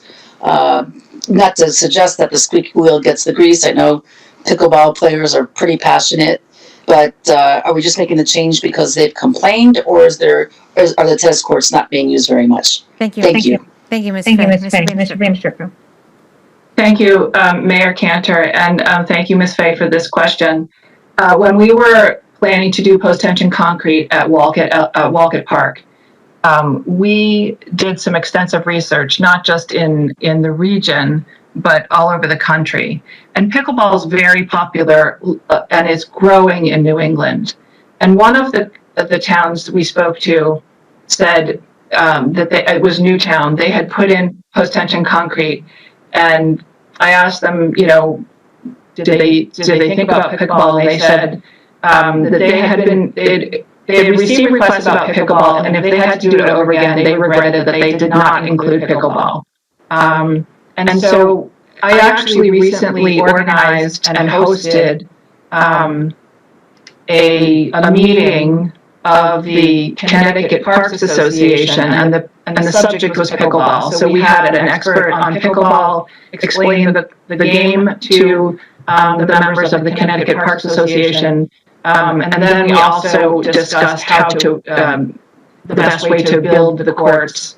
And it was very well attended. We had 30 representatives from around the state who were all either had already put in pickleball or were thinking about putting in pickleball in their communities. So it's definitely something that we see a trend, and we don't think that this is a fad. This is definitely something we've seen, and it has quite a following.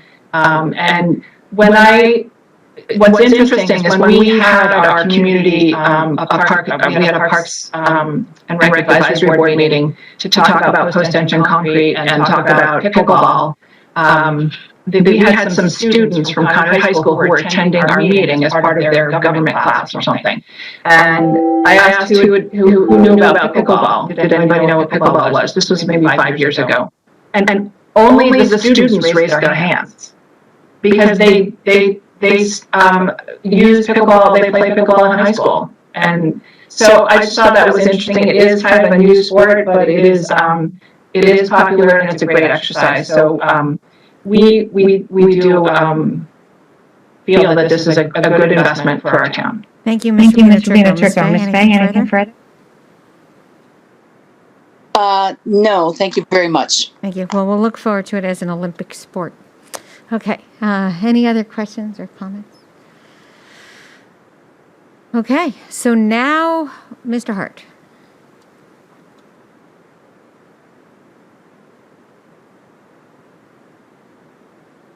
Thank you, Mayor. Matt Hart, Town Manager again. I'm sorry that button's a little slow. Mr. Privatera, I'd like to ask him to briefly talk about lease purchasing option that we are considering to acquire some equipment for our golf course, and Ms. Rubino Turco can certainly add to that as well. Okay. Building on some suggestions that Councilor Gold and other councilors have had in the past. Thank you, Mr. Hart. Mr. Privatera. Thank you, Madam Mayor. The course is in dire need of new equipment, and it's not just one piece of equipment, it's many pieces of equipment. I think when after we completed an inventory and had all the equipment checked, we're looking at roughly $275,000 worth of equipment. That's some of it's failing and is not can't really be repaired. To Councilor Gold's question about is this a self-sustaining operation? It is. It's an enterprise fund. It's supposed to be there to generate enough money to pay for its own bills. So rather than going to the town manager and asking for a potential capital appropriation that will be paid out of debt service, we started exploring the option of a lease purchasing arrangement with a company that's on a cooperative bid to purchase all the equipment, lease purchase it over a 5-year period, and pay for that lease purchase with the additional funds associated with cart rental, since we are taking over the cart rental. And we think it's a good opportunity to purchase all the new equipment, and that equipment is going to last for 20 to 30 years. Again, rather than bonding for it and putting that burden on the town as related to debt service payments, we felt that it should be self-sustaining, and the course should be paying for it over revenue generated within the course. So that's one proposal that we're exploring right now, and if it works out and we feel it's attractive economically, then we'll ask the council to consider allowing us to amend the leisure services budget to pay for that. I mean, we're looking at approximately $45,000 a year for a 5-year period to basically buy all brand new equipment for the golf course. Thank you. Thank you, Mr. Privatera. And so you're saying the lease would be a 5-year arrangement? Ms. Privatera? Yes, Madam Mayor. Okay, thank you. Yes. That was my question. All right, any questions again from Mr. Rubino Turco or Mr. Privatera on that? Okay, I don't see any. Thank you very, very much. Okay, now over to, I guess, Mr. Hart, back to Mr. Privatera on, it was the I don't have my book with me. I think it was the communication System. Yes, Mayor. Matt Hart, Town Manager. First, we'll hear from Mr. Moran, and then Mr. Privatera, and I would imagine they could speak to both of these rather quickly. Thank you, Mr. Hart. Mr. Hart. Mr. Moore. Mr. Moore. Thank you, Madam Mayor. Can everyone hear me? Yes, we can. Thank you. Thank you. Director Moran, basically the communication infrastructure is essentially the funding that supports and maintains our town-owned fiber optic network. As you know, a few years ago, we built our own to all of the school and town buildings. This also supports our data operations at the data center, the public safety communications, as well as our on-premise servers for internal ops ranging from the phone system, security cameras, card access, basically anything that plugs into the network, which includes payroll, email, internet, etc. These bonded funds are prioritized to keep these systems operational in a proactive manner to the extent possible. As Bob mentioned, the computer infrastructure line for the Board of Ed supports devices for tech refresh, as well as principal requests for AV equipment and maintaining those devices to stay current as possible. And as Helen mentioned, CNRE, we also have a CNRE line for communication infrastructure. That line is to support and maintain new technology requests from other departments like outdoor wireless, for parks, we talked about a bit, the public areas, including like the Blueback Square wireless initiative, the cruiser laptop replacements we just did this year for the police, and maintaining our desktop and mobile devices to stay current with industry standard norms, and some other cybersecurity initiatives. So basically it's a roll forward situation, nothing too exciting right now. Any questions? Thank you, Mr. Moore. Well, exciting may not be the word, but essential surely is. We know that we have a new appreciation for sure. Thank you very much. Any questions for Mr. Moore? Problem. I don't see any. Well, thank you very much for all you have done. This has been quite a year for you, for everybody, but you have been so incredible. All right, now back to you, Mr. Hart. Oh no, we're going to Mr. Privatera, I think, on the financial Thank you, Madam system, Mayor. right? Yes. This is the last financing piece to complete our financing for our full transition to our new financial management system. We've been successful in migrating our financial system. We've migrated our payroll over our regular payroll. I think we've already run 2 payrolls on the new system. We're going to be working on pension payroll. We're going to be expanding the employee portal to include benefits enrollment and benefit changes and W-2s where employees can access that portal, and pretty soon we'll be looking into electronic documentation. So if a department wants to fill a position, they don't have to send in a hard copy form. They can do it electronically. So I'm happy to say that everything is running great, and my hat's off to my team in the office who's been working very, very hard on this project. And again, this is the last piece of the financing puzzle, and we should be done with this project. It's going to take a while, maybe within another 7 or 8 months. We should be totally completed, maybe a year. Thank you.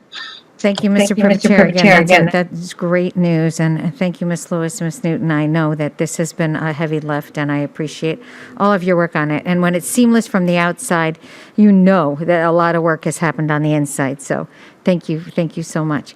Are there questions for Mr. Privatera on the financial system? Oh, okay. I don't see any. All right. We have talked about this a lot in the past. So I appreciate it, and congratulations. It's really good news. Thank you all. All right. Back to you, Mr. Hart. Next. Thank you, Mayor. Matt Hart, Town Manager. We are now moving on to our final category for discussion this evening, and that would be rolling stock and miscellaneous equipment. I would ask Mr. Phillips to lead off the bulk of the funding there. And then following Mr. Phillips, Chief Riddick, and Chief Priest. Thank you, Mr. Hart. Mr. Phillips. Thank you. Good morning, Madam Mayor. John Phillips, Director of Public Works. Thank you this evening.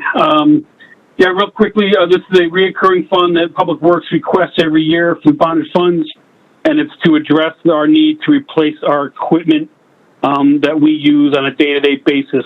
Public Works manages 149 pieces specific to our operation and maintenance of the town's transportation system and maintenance of our parks.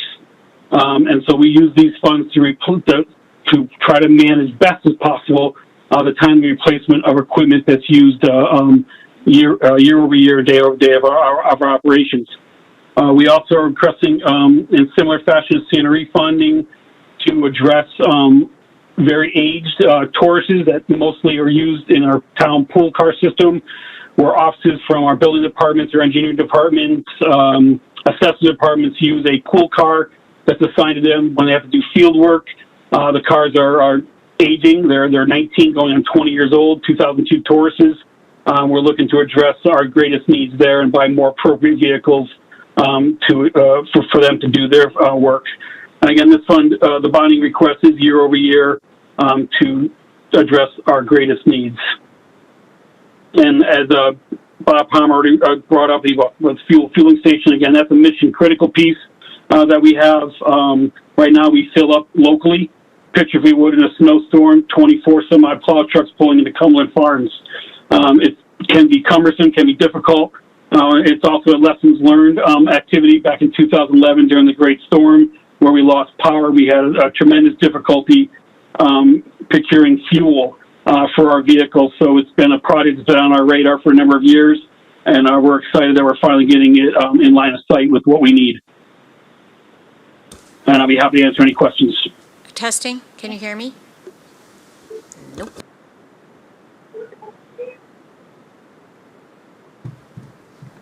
Positive thinking, I tried. Okay, so thank you very much, Mr. Phillips. Are there questions for Mr. Phillips?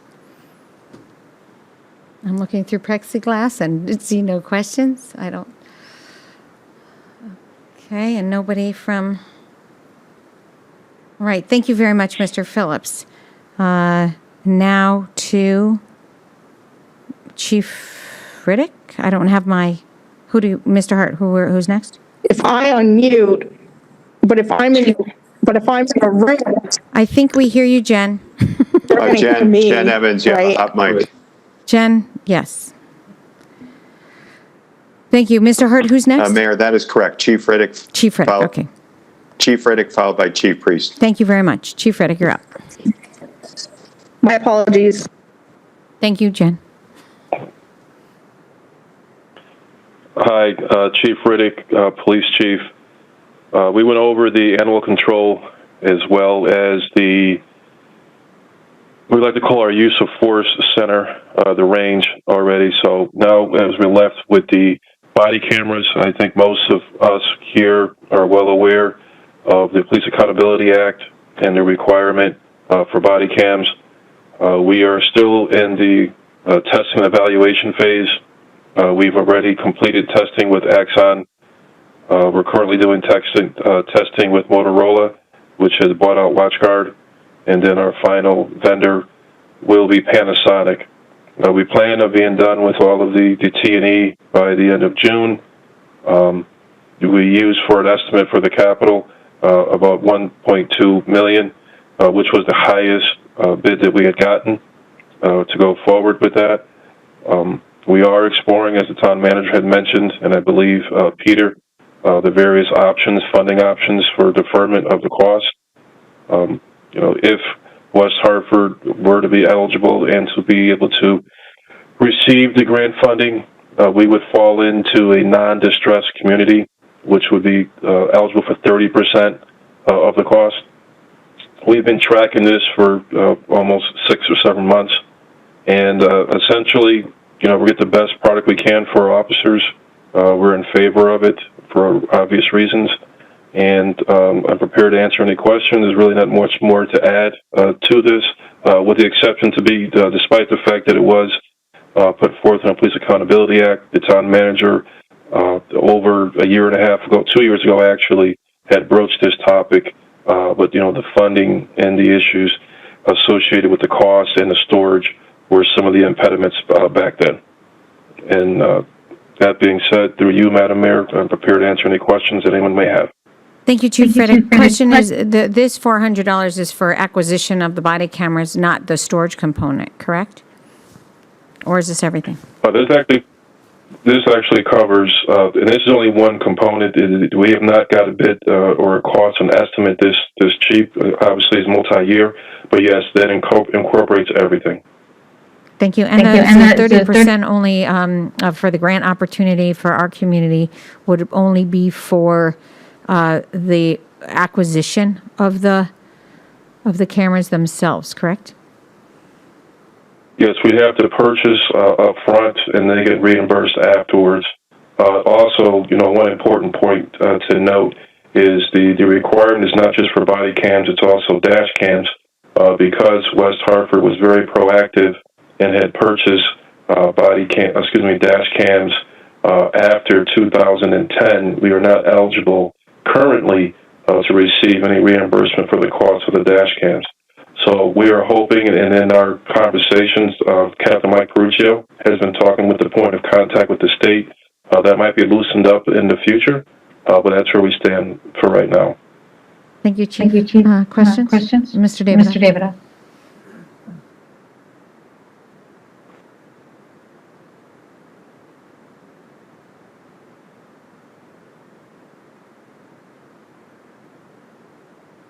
Good evening, Chief Riddick. Leon Davidoff through you, Madam Mayor, to Chief Riddick. It's my understanding that in 2015, the Department of OPM at the state agency had a request for bond funding for about $12 million for funding for body cameras and data storage. And right now, I think all that's left is like $500,000 that's been allocated to the towns of Berlin, East Hartford, Enfield, Glastonbury, Manchester, Rocky Hill, and Simsbury. So I understand that's like six years ago that the state had this program of $7 million available to municipalities because $5 million was given to the Department of Emergency Services. So I'm just wondering if the state had a program in 2015, do you think there'd be a likelihood through the legislative process to see if there would be another round of bonding available for body cams and data storage? David off. Chief? Chief Riddick, Police Chief, through you, Madam Mayor, I would hope, and just a little historical background on the 2015 funding that you discussed and had mentioned. Part of the problem, a lot of police departments, a lot of towns did not take advantage of that money for quite some time because there were a lot of restrictions and requirements that were tied to that money that were making it not viable.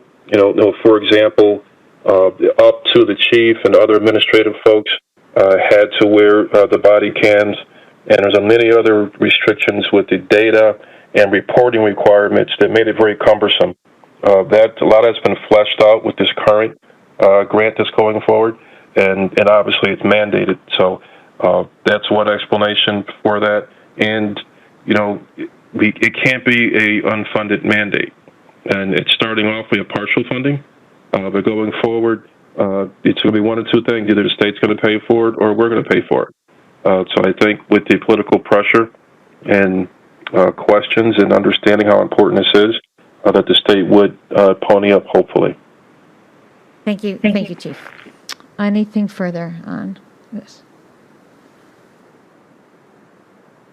Okay, seeing no further questions, Chief Priest.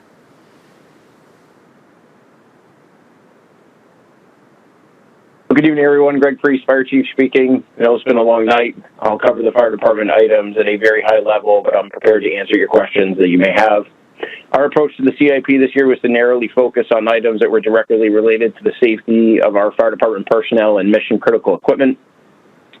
On page 330, we're asking for a gear washer and dryer, 2 smokeless exhaust systems, radio infrastructure, and an electrocardiogram monitor. So as you've heard from me in the past, certain types of cancer in firefighters are statistically higher than the general population, and we've suffered several cancer-related losses in the fire department, most recently Joe Mangione in August of 2020. gear washer and dryer and smokeless exhaust system remove contaminants from gear and vehicle fumes, and thereby reducing carcinogen exposure to our fire personnel and the public. With regard to the radio system, a safety-related improvement is required because of documented communication issues over the last 2 years. And through the services of a radio consultant for the town's radio vendor, and a specific fire department committee, we're actively addressing the issues. The funds requested will result in a far more reliable system, one that is consistent with industry standards and will directly improve the safety of firefighters. The mission critical item referenced on page 330 is an electrocardiogram monitor, or EKG, which is, here, sorry, I'm getting some feedback there. The mission critical item is an electrocardiogram monitor. I'm not sure. Is anybody else getting that feedback there? We're not hearing your feedback, so you can go ahead. Thanks. Okay. All right. Oh, there it goes. It just went away. So the mission critical item is an electrocardiogram, or EKG, which maintains sufficient cache of equipment for our paramedics.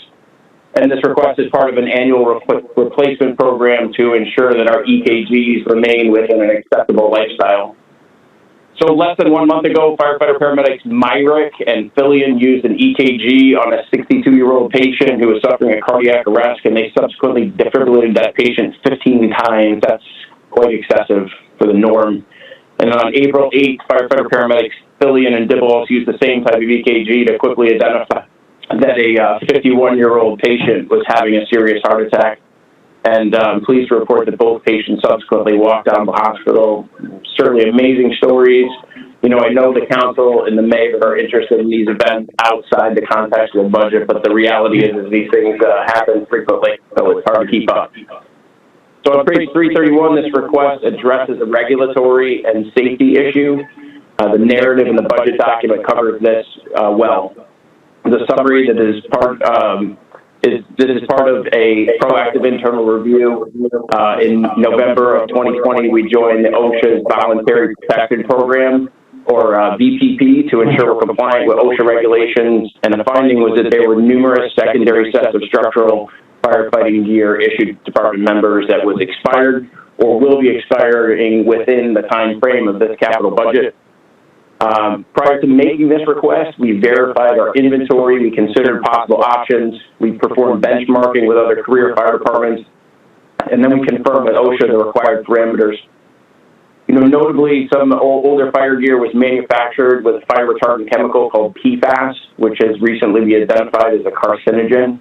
And if approved, purchasing this new gear and placing it into a primary status for our members will reduce exposure to this chemical. So ultimately, this request serves a dual purpose of reducing cancer risk to members and bringing us into compliance with OSHA regulations. You know, with specific regards to the second year of the CIP, the replacement plans are to replace EKG, and an additional gear washer and dryer will continue. And we're also requesting to replace 13-year-old rescue tools that are used for vehicle extrication, as the current tools are 13 years old and need to be replaced with newer technology to address current vehicle construction, as well as reducing our maintenance costs. So this concludes my overview of the Fire Department CIP. I respectfully request your support for these items, and most of them are directly aimed at improving the safety of our fire personnel, and I stand ready to answer any questions you may have of me. Thank you very much, Chief Priest. I appreciate it. I'm getting feedback now. I don't know if you can hear that. Okay, so question, are any of these items, are there grants for any of these items that you had highlighted here?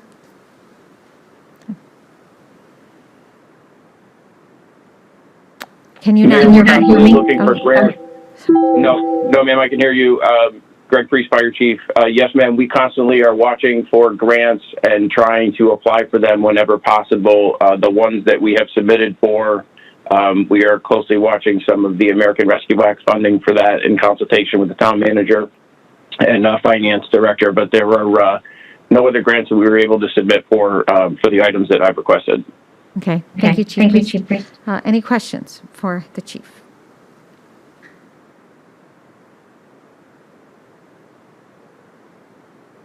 I am not seeing any. Anybody? No? Okay. Chief Priest, thank you very, very much for your presentation. Obviously, all of you on this, my Brady Bunch screen, for your incredibly hard work this very challenging year. All right. I think, I don't know what's next because I don't have my agenda in front of me. Are we done with going? Are there any other questions for this budget? All right. Seeing no objection, I make a Mr. Hart, go ahead.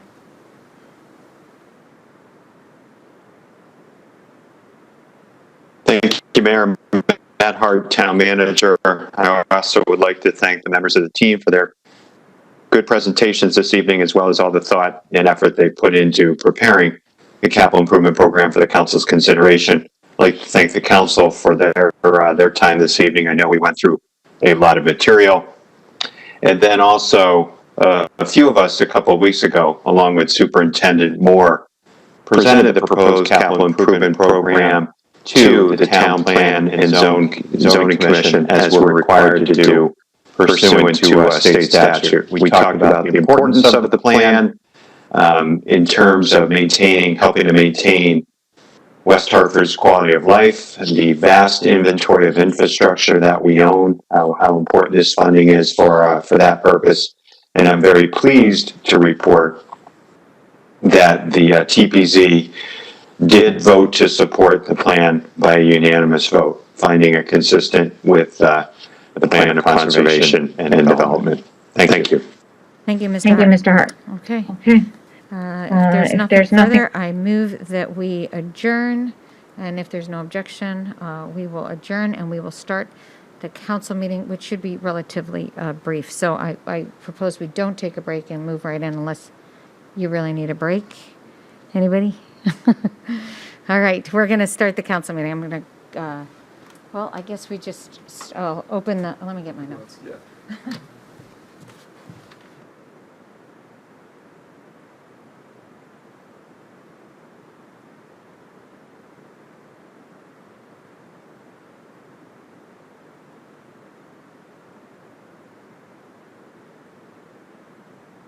One thing we've all learned is that we need to adapt.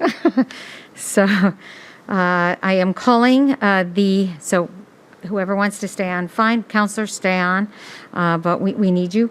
This is the April 15th special hybrid West Hartford Town Council meeting. I'm calling the meeting to order. I am Mayor Sherry Cantor and would like to welcome you to tonight's hybrid special meeting. It's special hybrid special meeting because our mics are working. Tonight's meeting is being conducted in the hybrid format in accordance with the governor's executive orders. This means that members of the town council and staff have the option of participating virtually, and some of us have chosen to appear via WebEx this evening. Members of the council who are participating virtually have all the same rights and privileges as members who are physically present. Likewise, we are allowing members of the public to attend and participate in person, providing there's adequate space for social distancing. In the event there are no seats available in the council chambers, the meeting is being simulcast in the town hall auditorium, which is set up for overflow. Members of the public also have the option to view the meeting virtually on WHCI or YouTube. All persons in attendance are required to wear masks in accordance to prevent the spread of COVID-19. Okay, because of the hybrid format, we will continue operating under the modified rules for the sake of ease and efficiency. Motions by the deputy mayor need not be seconded, and in many cases will continue to vote on routine matters by unanimous consent. However, all other motions, such as floor amendments, must be seconded when required under Robert's rules. Members of the council who are attending virtually are encouraged to have their video on at all times, but if you are required to have your video on when voting, there are also some motions that we may vote by voice. When that's happened, please put your video on and raise your hands and say yay or nay. And with that, we will start with the Pledge of Allegiance. Deputy Mayor, if you could start there, and I'll go here. I pledge allegiance to the flag of the United States of America, for which it stands, one nation, under God, indivisible, with liberty and justice for all. I suggest you make all the votes. Yep. Roll call, Ms. LeBreau?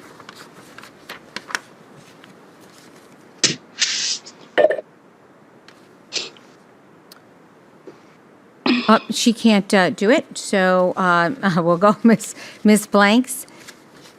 Here. Mr. Davidoff? Mr. Gold? Ms. Fay? Here. Ms. Kerrigan? Yep. Who's next on the alphabetical? Mr. Sweeney? Great. Mr. Winograd? Here. And Mr. Williams? Here. Thank you, and I am here. Okay. So I'm going to make the motion. Sorry, Mr. Davidoff, as much as we plan. I move adoption of the items on the consent calendar, first, I move that we create the consent calendar. Mr. Blah, blah, blah, 1 sec, we're all a little off script. Without objection, I move that we create the consent calendar and place items 5A, 5B, 5C, 6C, 6D, 6E, and we're taking 6F off, 8B, 8C, 8D, 8E, and 8F, and 8G on consent. Is there any objection? Hearing no objection, the items are placed on consent. I move adoptions of the items on the consent calendar. And we will need to do a yay or nay. All of those in favor, say aye. Aye. All of those opposed, say nay. Nay. Okay. Okay. All of those opposed, say nay. Okay, motion's adopted. We will now go to reports from the, oh, no, we have a proclamation. I'm sorry. I don't see it on here, though. I think I missed it. I apologize. Oh, where's the proclamation? Oh, I missed it. Earth Day oh, no, it is. Earth Day proclamation was, after, okay, sorry, we're a little out of order. Earth Day proclamation. Whereas Earth Day is intended to inspire awareness of and appreciation for the Earth's environment and is celebrated around the globe on Thursday, April 22nd, 2021, with the theme of Restore Our Earth by reducing climate change, and whereas National Arbor Day is observed on Friday, April 30th, 2021, and is marked annually by planting trees as a sustainable action to protect our planet's natural resources.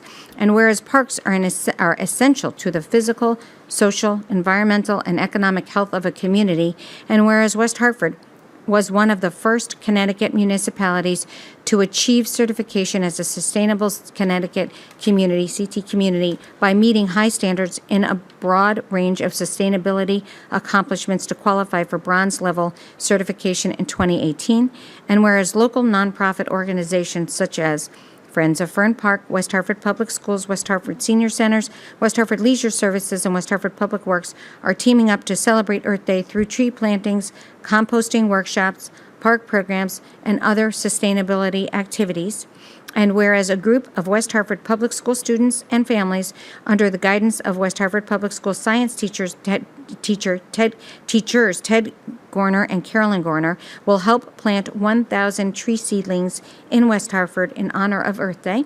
And whereas an event to mark West Hartford's celebration of Earth Day will be held at Beachland Park and Elmwood Community Center on Thursday, April 22nd, culminating in a ceremonial tree planting at Elmwood Community Center. Now, therefore, be it proclaimed that on behalf of the Town Council of West Hartford and the residents of West Hartford, I, Mayor Sherry G. Cantor, do hereby pledge to support the sustainable goals of Earth Day and Arbor Day today and throughout the year. And I want to thank Helen Rubino Turco for her assistance with this proclamation and her efforts, as long as John Phillips and our public schools for all of their efforts in improving our quality of life by improving our green spaces and parks, and much appreciated. And we know now more than ever during this pandemic the importance of that on our physical and mental health. So, okay, with that, we will now, sorry, that was a little out of order. We will now go, we actually have to go to the public forum. There is no public, and no one is here from the public to speak. But if there is anybody from the public that would like to call in, the number is 408-418-9388. That's 408-418-9388. Access code 132-012-2872. 132-012-2872. I'm not sure if Madam Moderator can hear me, but are there any callers on the line? Good evening, Madam Mayor. There are no callers on the line at this moment. Thank you so much. Okay, well, we already did the consent calendar. Again, that was out of order, and I apologize for that. And now we will go to reports from the town manager. Mr. Hart.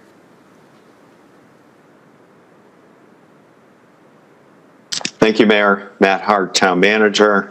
I only have one item this evening, Mayor, and that is that we are planning to cancel our second regularly scheduled meeting of this month. We're planning to cancel the April 26th meeting. And Mayor, I don't believe there are any formal announcements prepared for you later on in tonight's agenda. I'm happy to take any questions council members may have. Thank you, Mr. Hart. Any questions for the town manager? It's a bit of a cumbersome process tonight, so we're probably people are like, ah. Okay, thank you. Corporation Counsel, Mr. Dodge.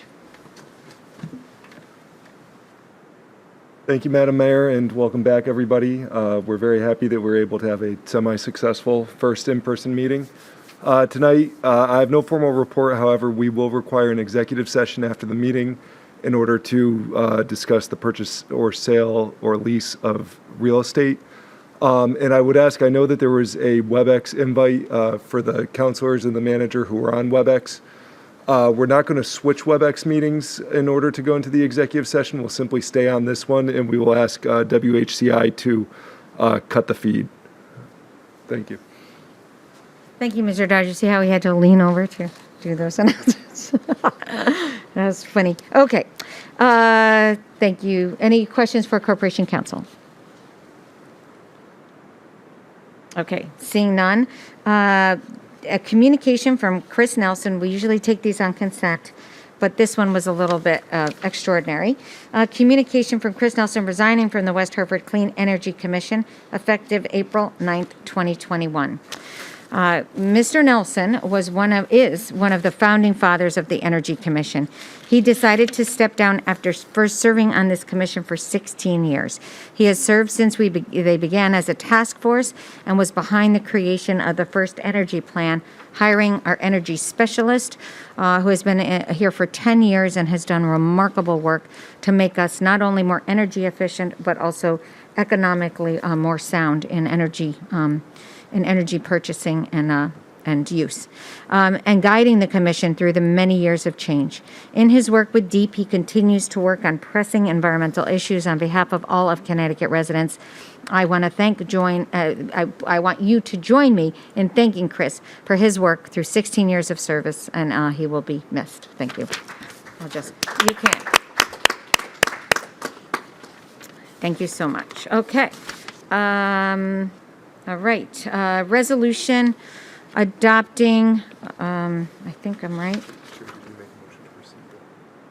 Motion to receive I'll make a motion to receive the communication from Chris Nelson.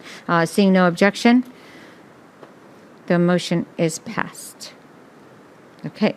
Now we go to unfinished business, and there is none. New business, resolution adopting a revised budget schedule for 2021-2022 fiscal year budget. I move that we adopt the new revised budget schedule.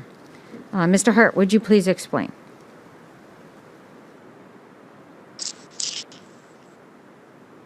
Thank you, Mayor. Matt Hart, Town Manager. Yes, I'm asking for council approval of the attached resolution. This resolution would allow the town to extend its budget adoption process through the end of this fiscal year. And we would be taking this action pursuant to the governor's executive order 10E. The reason why we're recommending this, as the council will recall, I presented the proposed budget in advance of the Federal American Rescue Plan Act. And as you all know, both the town and the school district are slated to receive a significant amount of funding pursuant to the act. West Hartford, because we have a population of larger than 50,000 people, we are what's called an entitlement community. So those monies will be coming directly to the town, directly to the school district. However, we only right now, we only have cursory knowledge of how those funds can be used. We're anxiously awaiting for the regulations that will be promulgated by the Federal Department of Treasury. We're expecting those to be issued on May 10th.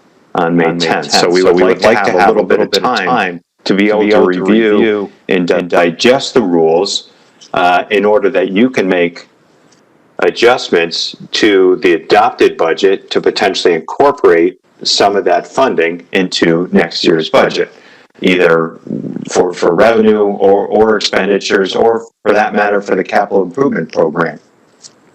So under the governor's executive order, the local legislative body needs to make a decision on its calendar by May 20th, and we have until the end of the fiscal year to adopt a budget. What we would suggest is, given our need to issue tax bills in a timely manner, is that we look for the council to adopt a budget the last full week of May prior to Memorial Day. So that is what we are aiming for right now. And for the reasons I just discussed, respectfully requesting your approval of the resolution. Thank you, Mayor. Thank you, Mr. Hart. Any comments or questions for the town manager or on this resolution?